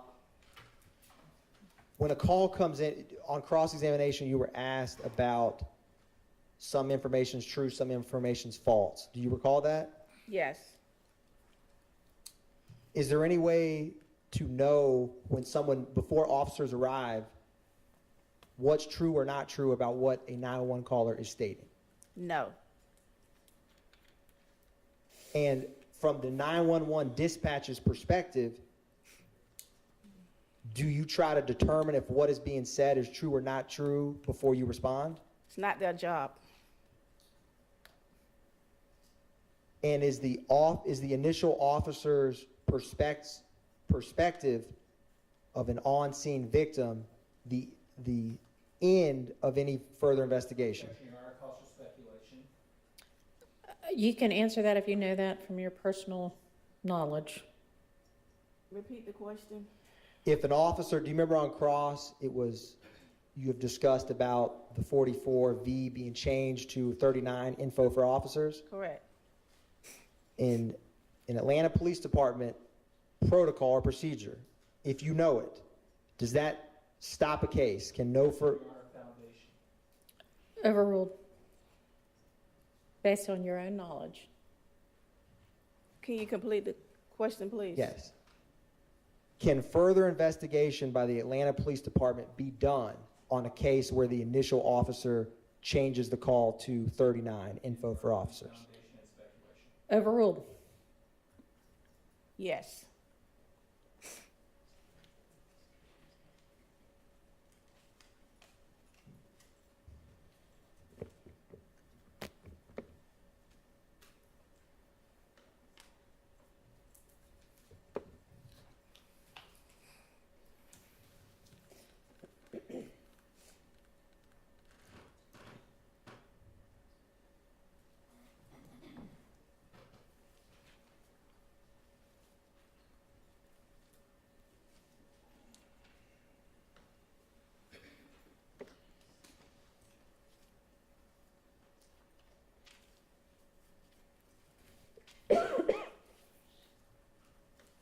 Ms. Ladders, when the call is changed to a 39 for investigation, does that mean that the 39 for information?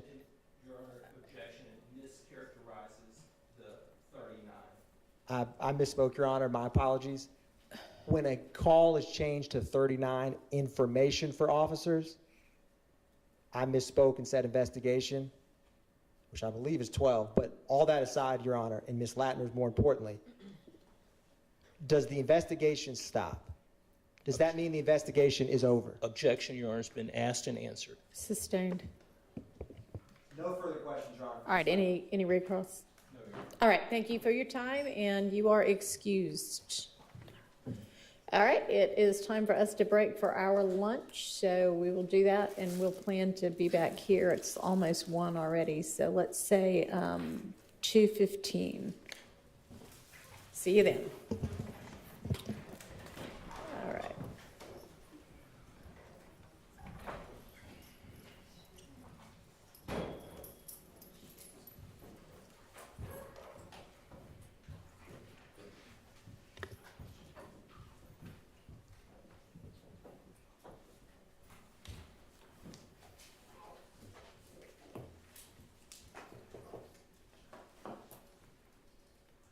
All right, Sarah, we're back in a little over an hour and 15. Yes. I think Mr. Schott is here. Is it, can we take it up after? I'm trying to get somewhere.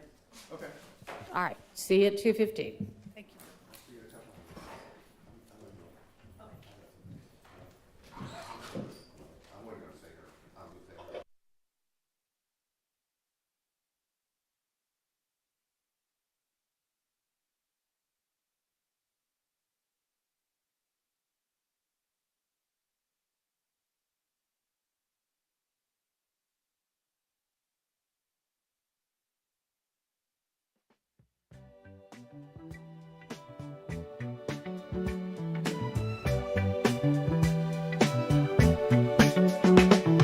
Sylvia in that courtroom grind. All day long she's making time. Notes in hand, she's got the plan. Comes home late, shines like a star. she's here to break it down. Justice found without a frown. In our chat with hearts so true, Sylvia's magic comes right through. Feel it, baby, feel the glide. Soulful notes on the inside. Sylvia's truth makes us sway. All night long we groove and play. She's the queen with a golden touch. In her words we trust so much. Courtroom battles fade away. She brings the light in the day. Slide it slyly, can't deny. Sylvia knows just how to fly. All I want, she melts away, bringing soul to every day. Feel it, baby, feel the glide. Soulful notes on the inside. Sylvia's truth makes us sway. All night long we groove and play.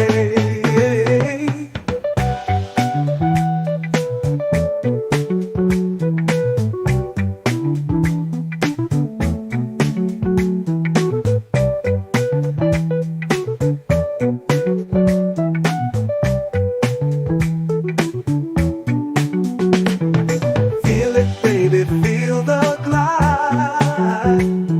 Soulful notes on the